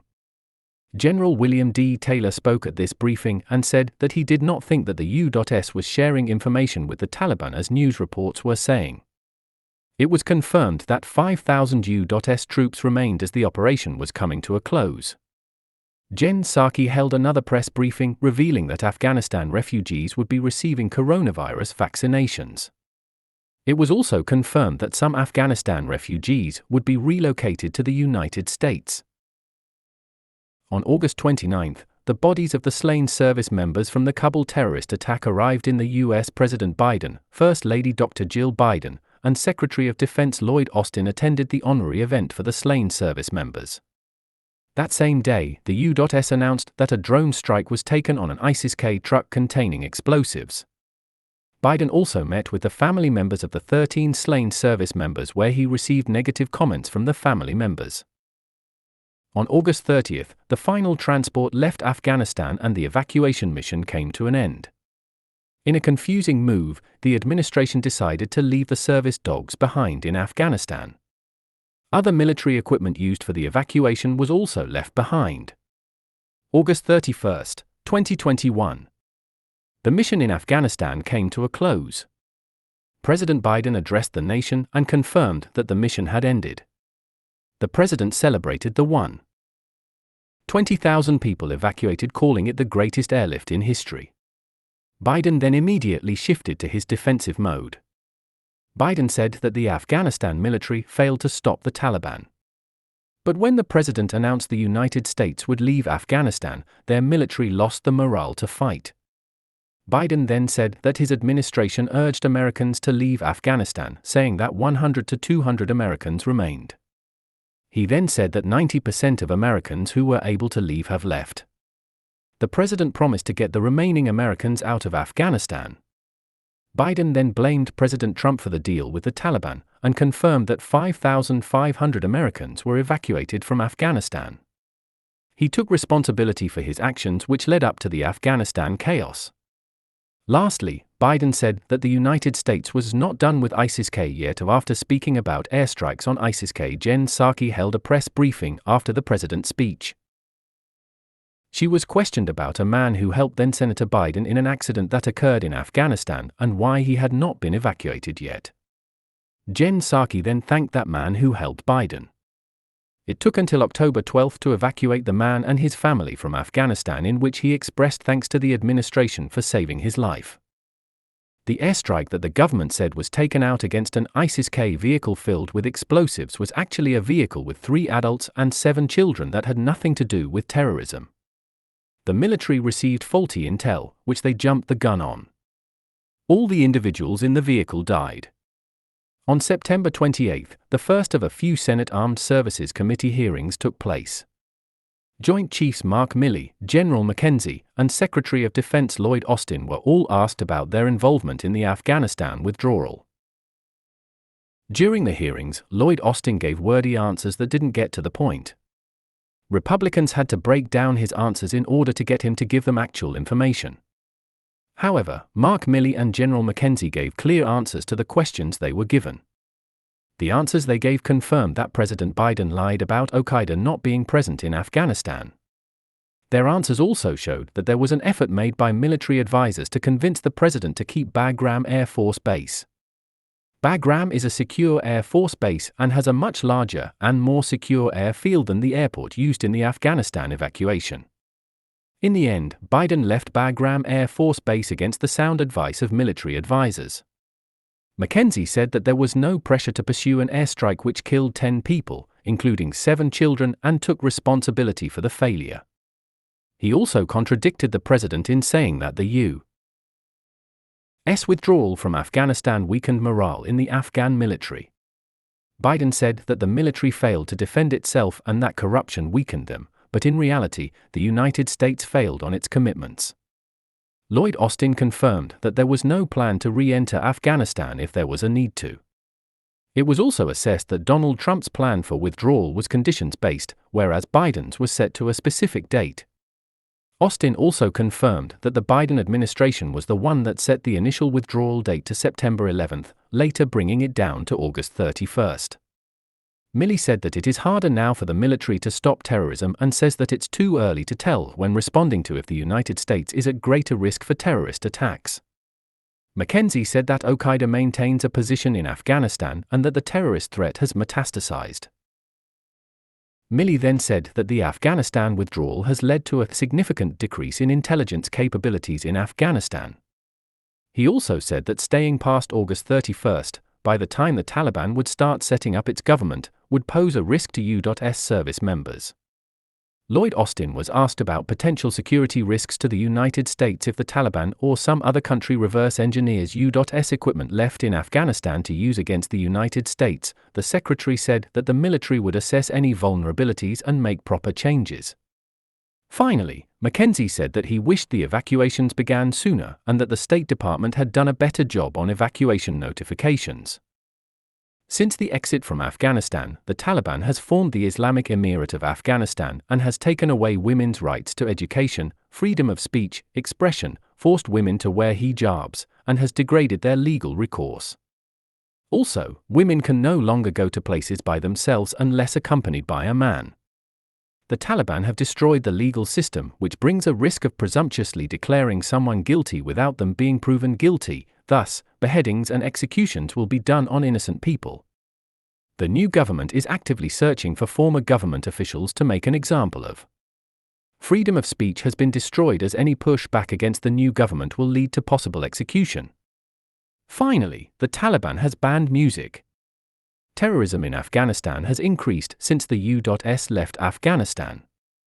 For example, a suicide bombing killed 20, another attack killed 30 people. On October 9, the United States decided to legitimize the new Taliban government by having diplomatic talks with their officials. The Biden administration promised to get everyone that needed to be evacuated removed from Afghanistan. However, mixed messaging and an internal issue of not knowing how many Americans were left in Afghanistan led the Pentagon to scramble to explain how many were left. Originally, the president said that 90% of Americans were evacuated and that about 150 people remained. However, the Pentagon changed that evaluation when on October 18, 350 Americans were evacuated. U.S. officials said repeatedly that the Taliban would not be capable of operating the aircraft left behind when Biden ordered a withdrawal from Afghanistan. However, on November 15, the Taliban held a military parade where they were operating U.S. aircraft and doing tricks with them. It is clear that the Biden administration completely failed on their exit strategy from Afghanistan. This event in history will leave a dent on American foreign policy for decades to come. The amount of damage this does to the United States' stance on the world stage is priceless. Vladimir Putin and Xi Jinping have seen through what pressure and crisis does to the Biden administration. The complete failure to defend our ally Afghanistan, an ally whom even Biden said it was a national interest to defend while he was senator, suddenly contradicted whilst being president. Our allies see this and now know the United States may not actually come to their defense. We are at a worse position now because of this botched exit from Afghanistan.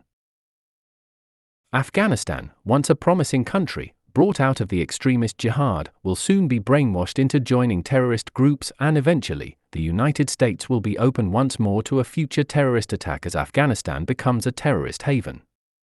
Biden has compromised our national security and our defense systems as the Taliban has proprietary military technology that they could send to the Chinese for them to study and reverse engineer. This exit emboldens China and Russia to invade Taiwan and Ukraine respectively. Despite this horrendous failure in abandoning Afghanistan, Biden has not learned his lesson towards Ukraine or Taiwan.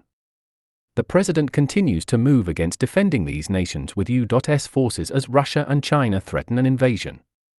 If Biden does not learn how to be a more powerful and strengthened leader, our world may soon slip into an age of war and devastation, potentially raising the prospects of World War III. 10. Economy.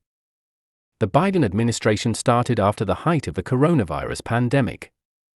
Biden's main goal was to ensure the American economy would recover. However, much of Biden's policies and the congressional appropriations he has signed have done the opposite of that. In May, the economy added 559,000 jobs and held an unemployment rate of 5.8%. At this point in time, the inflation rate was at 5.4%. The economy added 850,000 jobs in June, but the unemployment rate rose to 5.9%. President Biden signed Executive Order 14036, which acknowledged issues in tech, health care, and labor markets. The order also recognized that markets were consolidated by corporations and recognized that non-compete agreements were wrong and harmful to workers. The order also established the White House Competition Council. Finally, the order created an initiative to limit non-compete agreements. In July of 2021, 943,000 jobs were added and the unemployment rate fell to 5.4%. In August, 235,000 jobs were added and the unemployment rate lowered to 5.2%. However, inflation and gas prices rose significantly. For the financial portion of the United States, September and October were critical months for the country's financial state. Excessive government spending throughout the coronavirus pandemic led the federal government to almost default on its debt. Secretary of the Treasury Janet Yellen warned Congress that the federal government and the Treasury would default if Congress did not raise the debt ceiling. In the United States, the federal government can only produce up to a certain amount of debt designated in the debt ceiling. When a default occurs, many services of the government including welfare payments, military service member salaries, and many other services would cease as no money can be expended. The issue took Congress's attention by early October. Biden blamed the situation on Donald Trump and Republicans. During this time, Republicans in the Senate blocked the debt ceiling legislation, saying that Democrats had to own up to the increases. This meant that Democrats had to pass a debt ceiling raise with their 51-vote majority. If only one senator voted against the bill, the debt ceiling would have gone unchanged, thus, the nation's debt would cancel on itself. The issue, however, did not end there.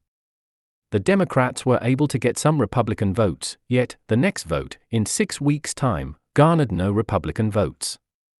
In the end, Democrats in Congress raised the debt ceiling by $2. In September, 194,000 jobs were added and unemployment fell to 4.8%. However, inflation rose to 5.9%. In October, a supply chain blockage occurred which left hundreds of cargo ships at port and led to widespread shortages of essential items. President Biden's response to the crisis was slow. Secretary of Transportation Pete Buttigieg, who is responsible for enforcing transportation policies, was out on a 3-month leave. Thus, no one was running the Department of Transportation to make decisions to handle the supply chain issue. Biden said that a solution to the problem would be to have a 24/7 shipping and unloading cycle. However, the shortage was largely caused by labor shortages.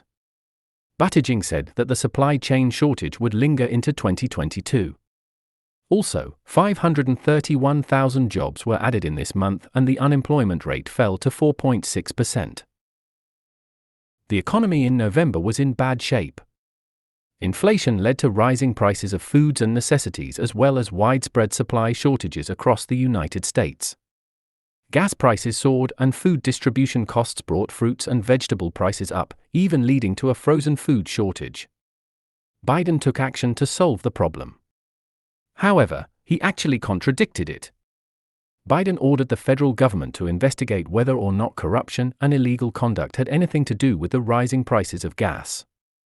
Rather, Biden's policies on energy and stopping production of oil on federally leased lands have caused the gas prices to soar, taking the rest of the economy down with it. With the Fed preparing to raise interest rates, the spending of $3.1 trillion, and the fast rising of inflation and gas prices, the economy was left in unfavorable conditions. Thus, the Dow Jones Industrial Average began to slide. On November 26, the Dow Jones went down 1,000 points in one day. Inflation rose to 6.8% in November and the supply chain block-up began to intensify. President Biden tried to alleviate the rising gas prices by ordering the release of National Reserve oil. However, much of this oil was sold to China and India for cheaper prices than other oil barrels, and the oil released into U.S. markets made a very small change to nationwide gas prices, only -2 cents. The final jobs report for 2021 showed that the economy created 199,000 jobs and the unemployment rate set to 3.9%. Biden has said that he has created the most jobs in any modern presidency.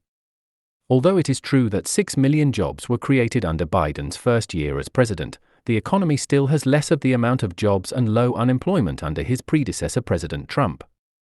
Also, wages are increasing, but they are being leveled out by rapidly rising inflation.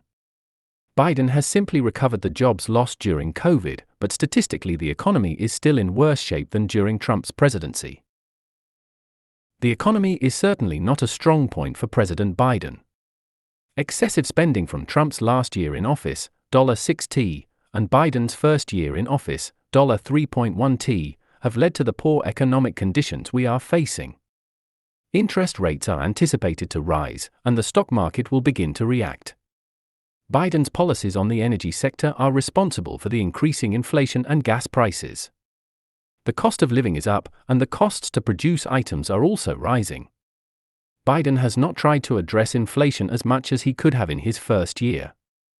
On the bright side, unemployment is surprisingly low for such poor economic conditions and may be a contributing factor in the future for preventing an economic recession. 11. Legislative responsibilities. From expanding the social safety net to federalizing elections to mandate mail-in balloting, President Biden is definitely no stranger to his legislative responsibilities. Serving over 3 decades as a United States Senator, Joe Biden brings his legislative experience to the White House. Early in Biden's presidency, Congress passed the $1.9t COVID-19 stimulus package, Juneteenth legislation, and the Anti-Asian Hate Crime Bill.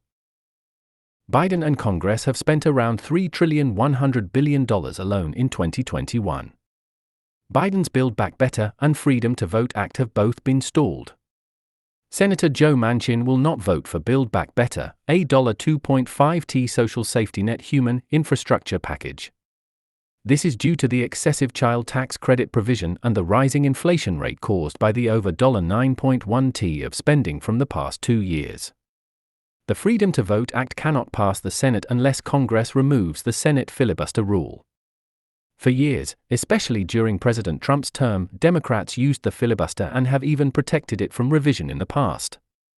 Now that there is a 50-50 majority in the Senate, with Vice President Kamala Harris serving as a tiebreaker vote, Democrats cannot pass certain legislation unless the filibuster is removed. Senate Majority Leader Charles Schumer has said in the past that removing the filibuster would be a doomsday scenario for democracy. But now that the Democrats can't get Biden's agenda passed, Charles is advocating for a removal of the filibuster. Shortly before President Biden addressed his party on removing the filibuster, Senator Kyrsten Sinema announced that she would not be voting for the removal of the filibuster rule. Thus, Biden's agenda on voting rights is in jeopardy with no way of passing the Senate. With his main legislation stalled and the possibility of Democrats losing in a decisive defeat against Republican and independent candidates in the midterms, Biden and Congress are now forced to brace for the worst. The Freedom to Vote Act is trying to federalize elections. The act is unconstitutional unless a constitutional amendment is made to remove the parts describing the state's right to handle elections and to enforce procedure. The Freedom to Vote Act would also institute mail-in balloting that is unchecked and makes it possible for election fraud and multivoting to occur. The act also removes voter IDs, which are a critical procedure used to verify ballots and to find fraudulent or mistaken ballots. Biden calls our nation's election laws Jim Crow. But his home state of Delaware has even more restrictive laws than the rest of the nation.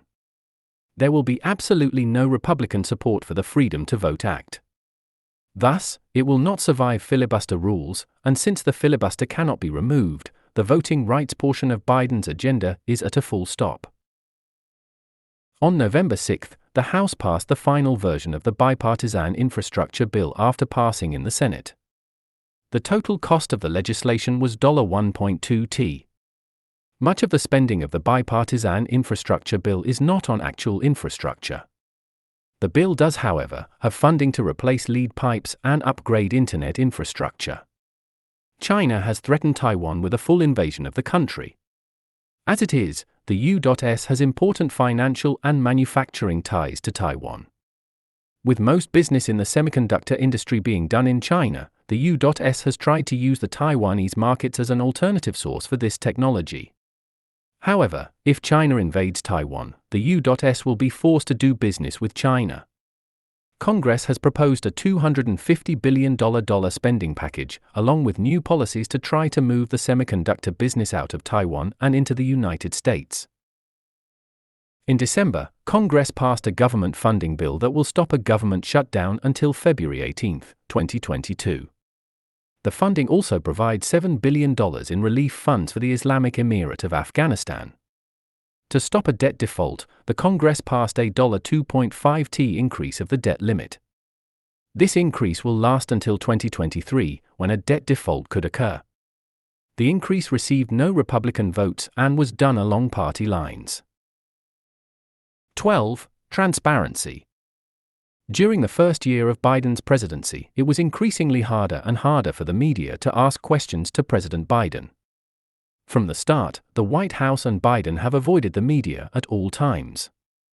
Almost every time Biden speaks at an event, the media has to yell questions at him to get the chance to see if he will answer.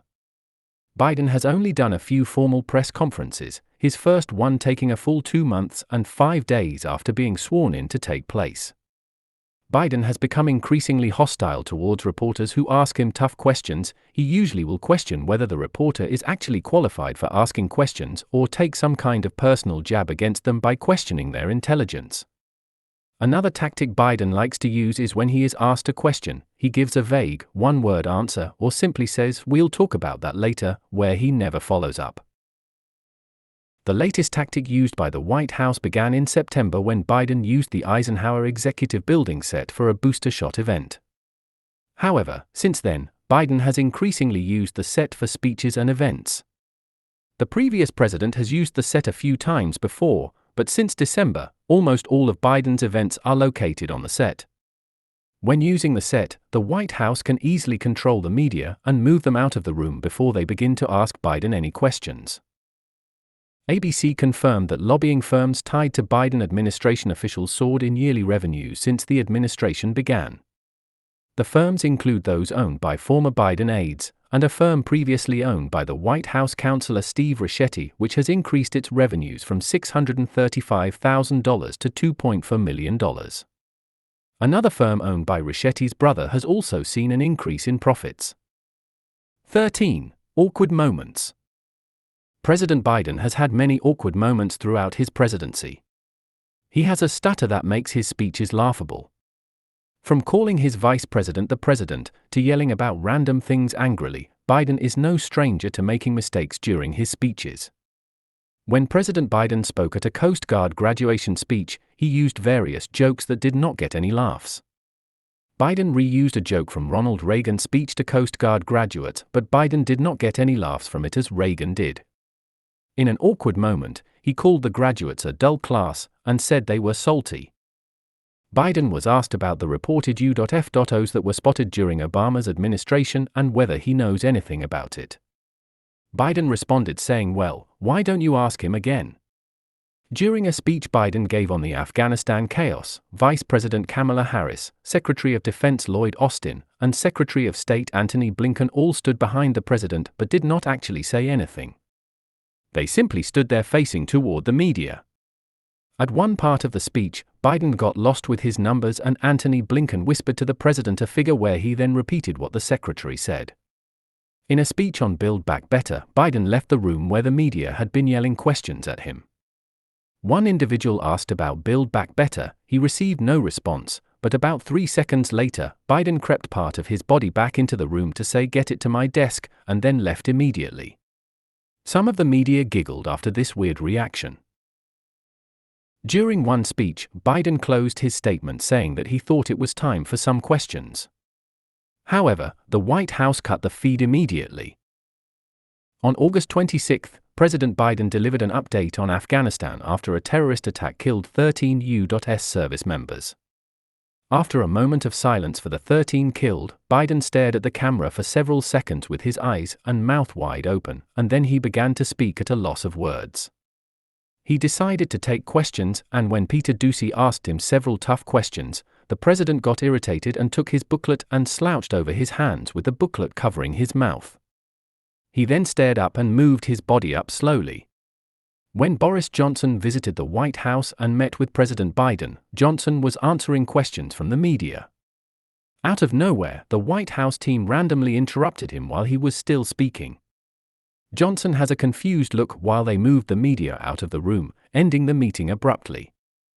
When speaking in Chicago on October 9, President Biden stuttered and was at a loss of words, forgetting names of individuals and having a hard time pronouncing them. For nearly 10 minutes straight, his sentences were broken and he visibly had a hard time speaking. On October 12, NASA released a video with Kamala Harris speaking with children and showing them around an observatory. However, the entire video was fake. The children were child actors and were acting like they were engaged in what Vice President Harris was telling them. Harris gave the children advice, but of course, this was also fake and scripted. The video was ironically produced by Sinking Ship Entertainment. Fox News anchors made fun of the video, implying the Biden presidency with the name of the production company. The video became popular on YouTube and is now a meme. President Biden has continually pushed Americans to wear their masks. But while he ate at a restaurant in Washington, D.C., he was seen walking around with his mask off, thus violating the local mask mandate. At the White House, President Biden entered a room without his mask on. He came to the podium and began speaking about how vaccinated Americans should wear their masks indoors when having company. Not too far from the podium, several of the media surrounded him. He walked out of the room without his mask on, even after saying people should wear a mask indoors when around others. President Biden participated in a CNN town hall with Anderson Cooper. At the event, Biden had a major stutter and could not formulate clear sentences. At one point, Biden held his hands in an unnatural position for more than a few seconds. Screenshots were taken of the video and made into memes. Similarly, Biden participated in a CNN town hall with Don Lemon a few months prior. At this event, he also stuttered and could not make clear sentences. Biden left the United States to participate in the G20 and COP26 summits. During the family photos at the G20, President Biden was found all the way in the back of the photo shoot. At the COP26 summit, Biden fell asleep during a speech encouraging heads of state to combat climate change. One of his staffers came over and acted like they had something to say to him to wake him up. On November 2, several elections took place across the country. In Virginia, Glenn Youngkin defeated Biden-backed former governor of Virginia Terry McAuliffe in a race for governor of Virginia. Also, the races for lieutenant governor and attorney general were won by Republicans. Thus, in one election night, a blue state was flipped red. However, New Jersey kept their governor Phil Murphy. The Virginia flip from Democrat state to Republican was highly unlikely. It took the actual Democratic-leaning voters to switch to a Republican candidate to pull Glenn Youngkin to the governorship. This major upset is a cause for concern for Democratic pollers, as it may indicate Virginia will vote for a Republican candidate for president rather than Joe Biden. Virginia went red because people were upset with the platform Democrats in Virginia were running on. The biggest reason was critical race theory in schools, which parents in Virginia across the aisle rejected by electing Youngkin. Biden's Department of Education is pushing for critical race theory curriculum and racial equity. Biden's assertion that he is popular and that the American people like what he is doing is contradicted by what happened in Virginia. However, the Democrats have not changed their platform and still want to continue with critical race theory education and racial equity programs. On November 10, Vice President Kamala Harris made a visit to France. She visited a laboratory and used a fake French accent, emphasizing how politicians should follow the plan. President Biden's pick for a Department of Treasury regulatory position on banks had ties to the Soviet Union and received education from there. During a Senate confirmation hearing, she was criticized when she would not denounce socialist ideologies. In the end, she was never confirmed for the position and Biden nominated somebody else. During the signing ceremony for the bipartisan infrastructure bill, a woman was introduced by a narrator, but Vice President Kamala Harris took the stage instead and said in a moment. President Biden had criticized Kyle Rittenhouse during the 2020 presidential campaign. Rittenhouse was labeled a racist and a vigilante killer by the media.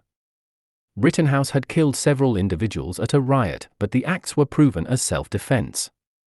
Kyle Rittenhouse was found not guilty on all charges against him and the media quickly silenced themselves from talking about the Rittenhouse case. Bill Nye visited the White House to do an informative video about Biden's presidency. He said that infrastructure is cool and that the Build Back Better and bipartisan infrastructure bills needed to pass. He spoke about Biden's Climate Corps, which he says would provide good union-paying jobs and solar upgrades to homes to adjust to climate change. Biden showed up in the video and joined in Bill Nye's message in promoting his legislative agenda. The video was made fun of on Fox News. President Biden and Secretary of State Antony Blinken hosted the Summit for Democracy. Throughout the several-day summit, Biden made speeches on a set and even brought Vice President Harris into the event. At the beginning of the summit, Antony Blinken said that they would do a family photo. A female actor then did a futuristic voice with an English accent to alert the attendees of the summit to move their face toward the camera and smile. Of course, this was cut out abruptly by music and a message to let viewers know that they would be back. In an hour, the event continued. During the first day of the summit, Biden attended Bob Dole's lying in state. The summit continued without him, something that would continue for the next few days of the summit as Biden barely attended much of its functions. At one point in the summit, Taiwan had the spotlight. Their video feed was cut during the event when they showed a graphic showing Taiwan and China as separate countries, thus signaling that they were their own country, and not a one China. The White House said that the cutting of the video feed was a technical error and that they value Taiwan's opinions. However, with the Biden administration seemingly giving up on defending Taiwan, it's not surprising that many individuals felt that the cutting of the video feed was on purpose. With problematic technical issues, a nice soundtrack for waiting music, and an overly produced set for a Zoom Democracy Summit, the Summit for Democracy was an embarrassing failure that only highlighted Biden's lack of concentration on the real issues affecting this country and the world.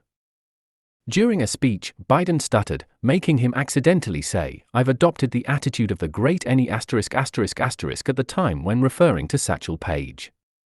Of course, Biden meant to refer to the name of the baseball team which Satchel Paige played in, which had the any word in it.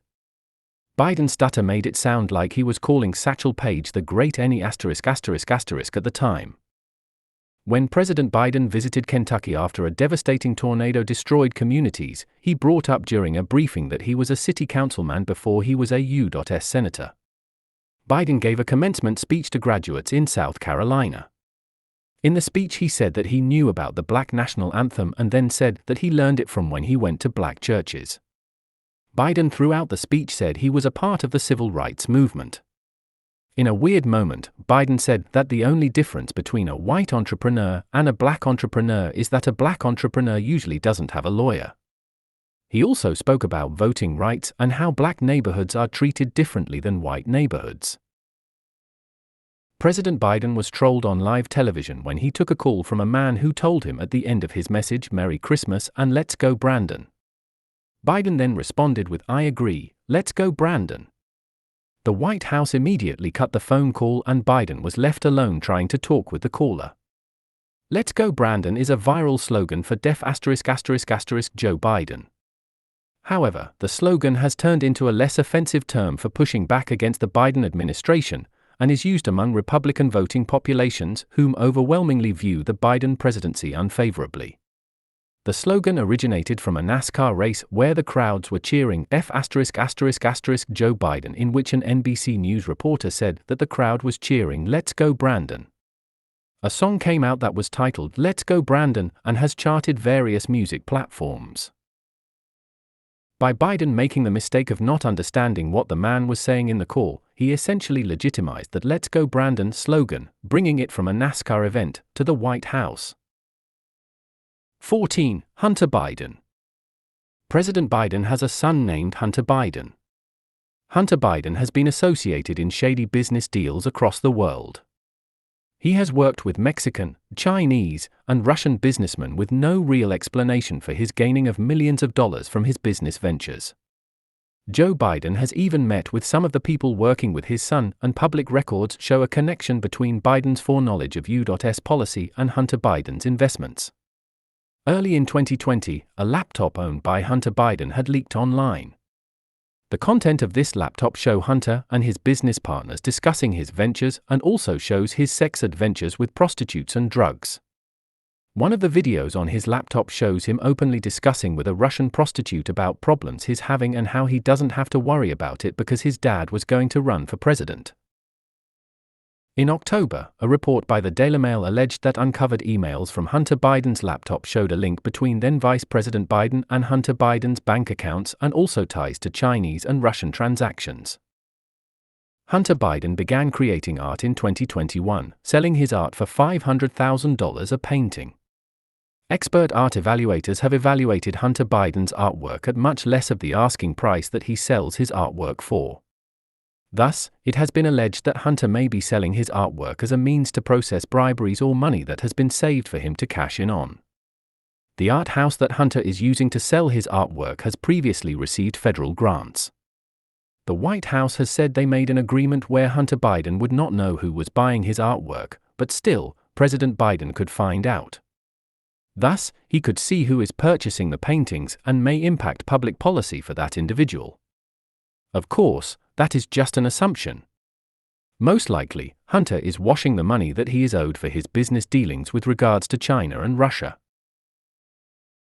President Biden has said that he has not had anything to do with Hunter Biden's financial practices. However, emails from Hunter Biden's laptop show that he set aside money from his business dealings to pay for his dad's bills. The transactions were done through Rosemont Seneca, Hunter Biden's investment firm.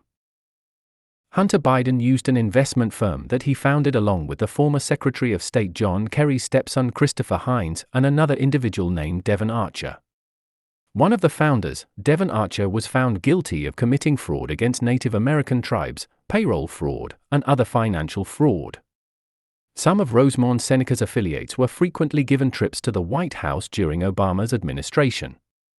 A report that has not been confirmed has alleged that Hunter Biden had financial ties to a pandemic prevention company named Metabuta. Metabuta is partnered with EcoHealth Alliance and through EcoHealth has funded the Wuhan Institute of Virology. The U.S. government health agencies also give funding to EcoHealth Alliance. The report alleges that Hunter had $30 million in investments he pushed to Metabuta through his investment firm Rosemont Seneca. Hunter Biden is linked to a Chinese state-owned investment firm called BHR Financials. BHR is a close partner of Hunter Biden's investment firm Rosemont Seneca. Through his firm, Hunter sold an American car parts manufacturer to BHR for $600 million. Hunter Biden sold an African cobalt mine to China, which has resources needed to create electric car batteries. President Biden has signed an executive order encouraging investments into the electric car industry and has pushed car manufacturers to create electric cars. Another mine in the Democratic Republic of the Congo owned by a local company was transferred to a Chinese company named Molybdenum through Rosemont Seneca. Rosemont Seneca made an estimated $7 billion from the sales. These mines are one of the most abundant resources of cobalt and lithium in the world. With these two mines and one other mine they own in Afghanistan, China can dominate the electric car battery industry. Hunter Biden and Jim Biden, a brother of Joe Biden, have business ties to a Chinese energy company called CEFC. The Bidens asked a partner of theirs named Tony Bobulinski to run the connections between the Biden family and CEFC. Bobulinski went public with the Biden family's business dealings, but the media did not pick up the story. Biden has said on the campaign trail for president that he has no ties to his son Hunter's business dealings and has denied that he has ever met with his son's business partners. But pictures recovered from Hunter Biden's laptop show him shaking hands with some of his son's business partners. Bobulinski confirmed that then Vice President Joe Biden and his son Hunter met with him to talk about the business dealings they were working on with the Chinese and said that nothing important business-wise happened without Joe Biden's approval.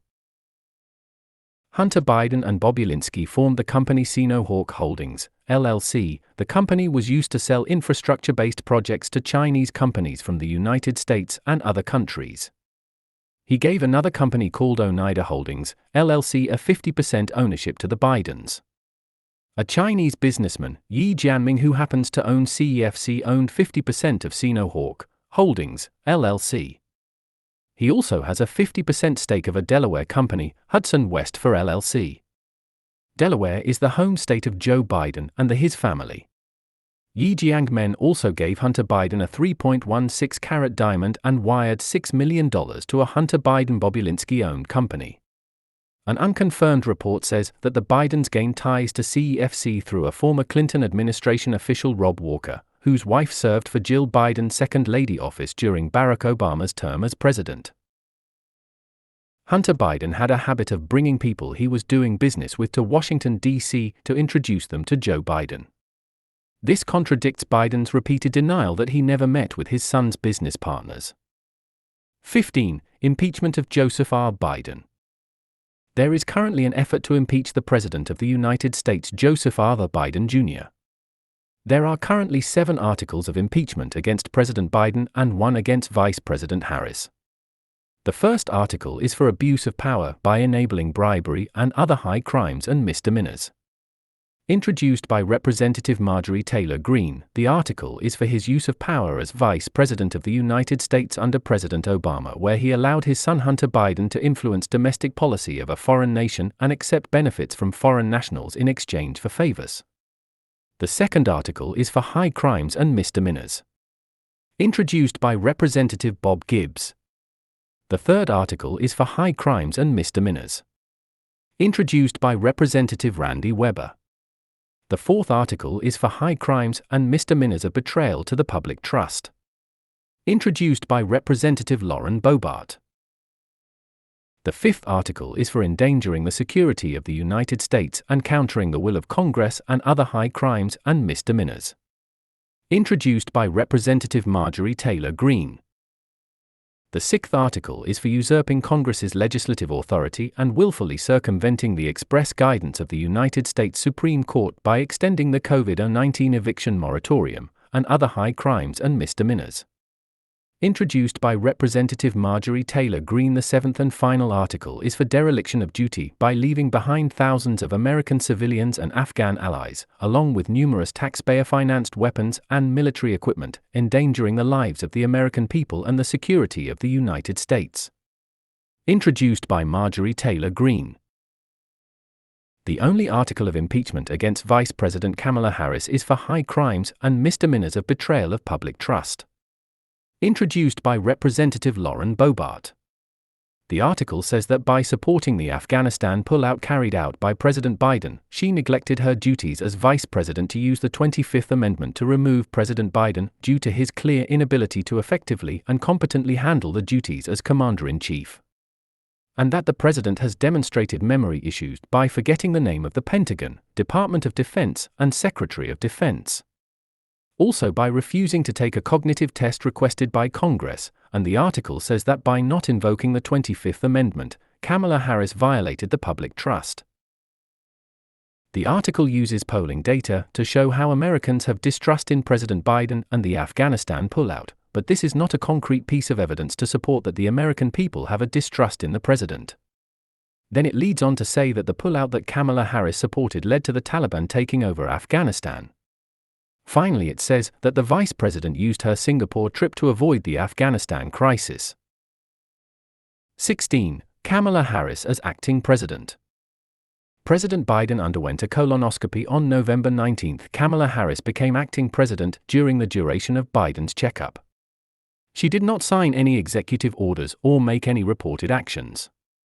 She is the third vice president in history to act as president. 17. List of Executive Actions, 2021. EO 13985, Advancing Racial Equity and Support for Underserved Communities through the Federal Government. EO 13986, Enforcing a Lawful and Accurate Enumeration and Apportionment Pursuant to the Decennial Census.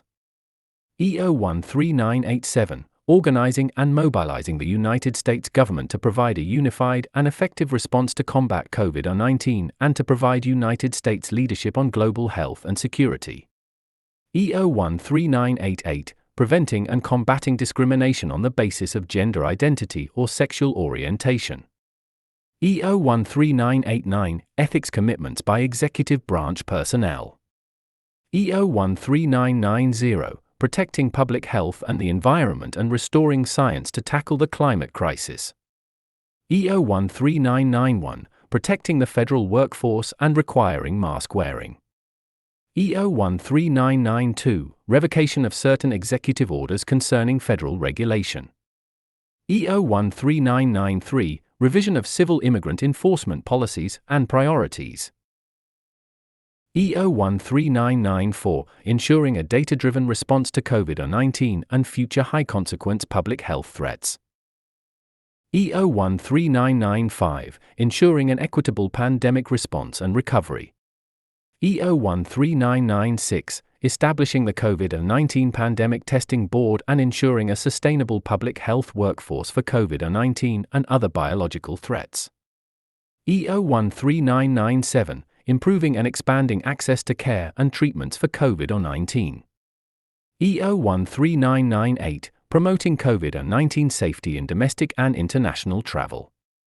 EO 13999, Promoting Worker Health and Safety. EO 14000, Supporting the Reopening and Continuing Operation of Schools and Early Childhood Education Providers. EO 14001, A Sustainable Public Health Supply Chain. EO 14002, Economic Relief Related to the COVID-19 Pandemic. EO 14003, Protecting the Federal Workforce. EO 14004, Enabling all qualified Americans to serve their country in uniform. EO 14005, Ensuring the future is made in all of America by all of America's workers. EO 14006, Reforming our incarceration system to eliminate the use of privately operated criminal detention facilities. EO 14007, President's Council of Advisors on Science and Technology. EO 14008, Tackling the Climate Crisis at Home and Abroad. EO 14009, Strengthening Medicaid and the Affordable Care Act. EO 14010, Creating a Comprehensive Regional Framework to Address the Causes of Migration, to manage migration throughout North and Central America, and to provide safe and orderly processing of asylum seekers at the United States border. EO 14011, Establishment of Interagency Task Force on the Reunification of Families. EO 14012, Restoring Faith in Our Legal Immigration Systems and Strengthening Integration and Inclusion Efforts for New Americans. EO 14013, Rebuilding and Enhancing Programs to Resettle Refugees and Planning for the Impact of Climate Change on Migration. EO 14014, Blocking Property with Respect to the Situation in Burma. EO 14015, Establishment of the White House Office of Faith-Based and Neighborhood Partnerships. EO 14016, Revocation of Executive Order 13801. EO 14017, America's Supply Chains. EO 14018, Revocation of Certain Presidential Actions. EO 14019, Promoting Access to Voting. EO 14020, Establishment of the White House Gender Policy Council. EO 14021, Guaranteeing an Educational Environment Free from Discrimination on the Basis of Sex, including Sexual Orientation or Gender Identity. EO 14022, Termination of Emergency with Respect to the International Criminal Court. EO 14023, Establishment of the Presidential Commission on the Supreme Court of the United States. EO 14024, Blocking Property with Respect to Specified Harmful Foreign Activities of the Government of the Russian Federation. EO 14025, Worker Organizing and Empowerment. EO 14026, Increasing the Minimum Wage for Federal Contractors. EO 14027, Establishment of the Climate Change Support Office. EO 14028, Improving the Nation's Cybersecurity. EO 14029, Revocation of Certain Presidential Actions and Technical Amendment. EO 14030, Climate-Related Financial Risk. EO 14031, Advancing Equity, Justice, and Opportunity for Asian Americans, Native Hawaiians, and Pacific Islanders. EO 14032, Addressing the Threat from Securities Investments that Finance Certain Companies of the People's Republic of China. EO 14033, Blocking Property and Suspending Entry into the United States of Certain Persons Contributing to the Destabilizing Situation in the Western Balkans. EO 14034, Protecting American Sensitive Data from Foreign Adversaries. EO 14035, Diversity, Equity, Inclusion, and Accessibility in the Federal Workforce. EO 14036, Promoting Competition in the American Economy. EO 14037, Strengthening American Leadership in Clean Cars and Trucks. EO 14038, Blocking Property of Additional Persons Contributing to the Situation in Belarus. EO 14039, Blocking Property with Respect to Certain Russian Energy Export Pipelines. EO 14040, Declassification Reviews of Certain Documents Concerning the Terrorist Attacks of September 11, 2001. EO 14041, White House Initiative on Advancing Educational Equity, Excellence, and Economic Opportunity through Historically Black Colleges and Universities. EO 14042, Ensuring Adequate COVID Safety Protocol for Federal Contractors. EO 14043, Requiring Coronavirus Disease 2019 Vaccination for Federal Employees. EO 14044, Amending Executive Order 14007. EO 14045, White House Initiative on Advancing Educational Equity, Excellence, and Economic Opportunity for Hispanics. EO 14046, Imposing Sanctions on Certain Persons with Respect to the Humanitarian and Human Rights Crisis in Ethiopia. EO 14047, Adding Measles to the List of Quarantinable Communicable Diseases. E014048, continuance or re-establishment of certain federal advisory committees and amendments to other executive orders. E014049, White House Initiative on Advancing Educational Equity, Excellence, and Economic Opportunity for Native Americans and Strengthening Tribal Colleges and Universities. E014050, White House Initiative on Advancing Education Equity, Excellence, and Economic Opportunity for Black Americans. E014051, Designation to exercise authority over the National Defense Stockpile. E014052, Implementation of Infrastructure Investment and Jobs Act. E014053, Improving Public Safety and Criminal Justice for Native Americans and Addressing the Crisis of Missing or Murdered Indigenous People. E014054, Termination of Emergency with respect to the situation in Burundi. E014055, Non-displacement of qualified workers under service contracts. E014056, the National Space Council. E014057, Catalyzing Clean Energy Industries and Jobs through Federal Sustainability. E014058, Transforming Federal Customer Experience and Service Delivery to Rebuild Trust in Government. E014059, Imposing Sanctions on Foreign Persons Involved in the Global Illicit Drug Trade. E014060, Establishing the United States Council on Transnational Organized Crime. E014061, Adjustments of certain rates of pay. Total, 77 executive orders.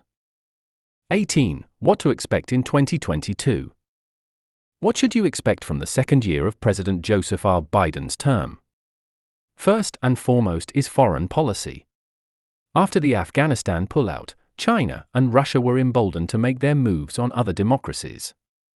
China will likely invade Taiwan and successfully take the small country without any pushback from the United States. Also, Russia will likely invade Ukraine, either before China's invasion of Taiwan or after. The United States is in the process of moving its business when it comes to semiconductors out of Taiwan in the event that China invades.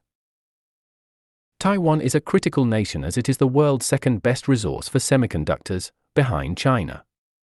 You can expect Congress to pass some kind of legislation to move the semiconductor industry out of Taiwan and into the United States. If Russia invades Ukraine, gas prices will skyrocket as the country is a significant oil supplier. Furthermore, sanctions taken against Russia in response to the invasion would incur further price increases in the oil markets. At the end of 2021, gas prices rose 46%. Biden ordered the federal government to increase the minimum wage to $15 by May of 2022. Federal employees and contractors can expect to see their minimum wage increases in 2022. Inflation rose to a 30-year record of 6.8% in 2021. In the first month of 2022, inflation officially set to 7%. You can expect inflation to rise as new government regulations on critical industries begin to take effect and the prices of manufacturing increase due to rising gas prices. Unemployment so far has gone down to 3.9%. This is still a negative of 0.4% during 2019 when the economy had one of its best years. You can expect the unemployment rate to at least reach the level it was during 2019, 3.5%. Wages are increasing, but when calculated to price increases caused by inflation, Americans won't have as much money due to rising inflation. However, if there is an economic recession or a stock market crash due to some kind of financial stress event or world event, then you can expect unemployment to change and inflation to rise further. As it is, the risk for an economic recession is moderate. However, there is no telling if Congress will spend in trillions of dollars like the last 2 years. In total, the government has spent $13.6 on congressional appropriations, largely for COVID-19 spending. $6 was from Trump's last year as president and $3.1 from Biden's first year. This excessive spending has led to the production of too much money, which in turn devalues the currency, raises the national debt, and risks a default. The government almost defaulted on its debt twice in 2021, but Congress issued a last-minute raise of the debt ceiling, which would raise the debt ceiling by $2. This means that the government will have enough borrowing power until late 2023 where a default could occur. The excessive spending by Congress has also affected inflation directly. Again, the production of too much currency brings the value of the U.S. dollar down. Add inflation with lowered value in currency and you get a bad economic condition. An economic recession will likely rely on if inflation continues to rise, unemployment rises, and Congress continues to spend trillions of dollars. A recession would drastically affect the market and could trigger a stock market crash. As it is, investors are overly optimistic in the economy. If too many investors think the economy is doing well, and a bad financial condition occurs, the immediate response would be a sell of stocks, bring the stock market value down by 1,000s of points. Again, a recession is not likely in 2022 as economic conditions right now leave a moderate risk for recession. The Democrat Party will likely lose the 2022 midterm elections, which will decide who controls the United States House of Representatives and Senate. Early polling shows a strong public opinion that is against Democrats. The failures of the Biden agenda, foreign policy defeats including Afghanistan and the out-of-control inflation rate will lead to an even lesser support for Democrats. The party is even losing support from key voters such as the Black and Hispanic populations. Biden's approval rating averages at around 42.5% and the lowest polls show a 33% approval. Kamala Harris is also in the 28% margin of approval. If these polls show to be true, added with the failures of this presidency and the history of the president's party usually losing one of two houses of Congress, it is likely that you can expect to see the Democrat Party lose significantly against newcomer independent and Republican candidates across the country. Looking at the results of the 2020 presidential election, you can see that many counties were dominated by President Trump, and the Democrats lost much ground in key populations. Although Biden won most of the heavily populated areas of states, these can show a trend in how people vote. If voters across populations in different districts are dissatisfied with the Democrat Party and the president, they will lose in their elections. As many as 15 House and Senate Democrats have announced their retirements. This could indicate that politicians within the Democrat Party see their campaigns failing in a re-election bid. However, the biggest factor that will determine who controls the House and Senate will evidently be made based off of President Biden's failed COVID-19 promises and the rising costs of gas and necessities. President Biden will pick his first Supreme Court justice after Justice Stephen Breyer announced his retirement. Breyer was picked by Clinton, so the current conservative majority in the Supreme Court will stay unless Congress approves a change in the number of Supreme Court justices, something that is not recommended by the president's own Commission on Supreme Court Changes. President Biden will likely pick a black female for Supreme Court justice. In late 2021, tensions between Russia and Ukraine rose. President Biden has so far not done anything to stop Russia from invading Ukraine. Russia currently surrounds Ukraine and is likely to invade Ukraine. You can expect the Biden administration to impose sanctions on Russia and for Ukraine to fall into Russian control.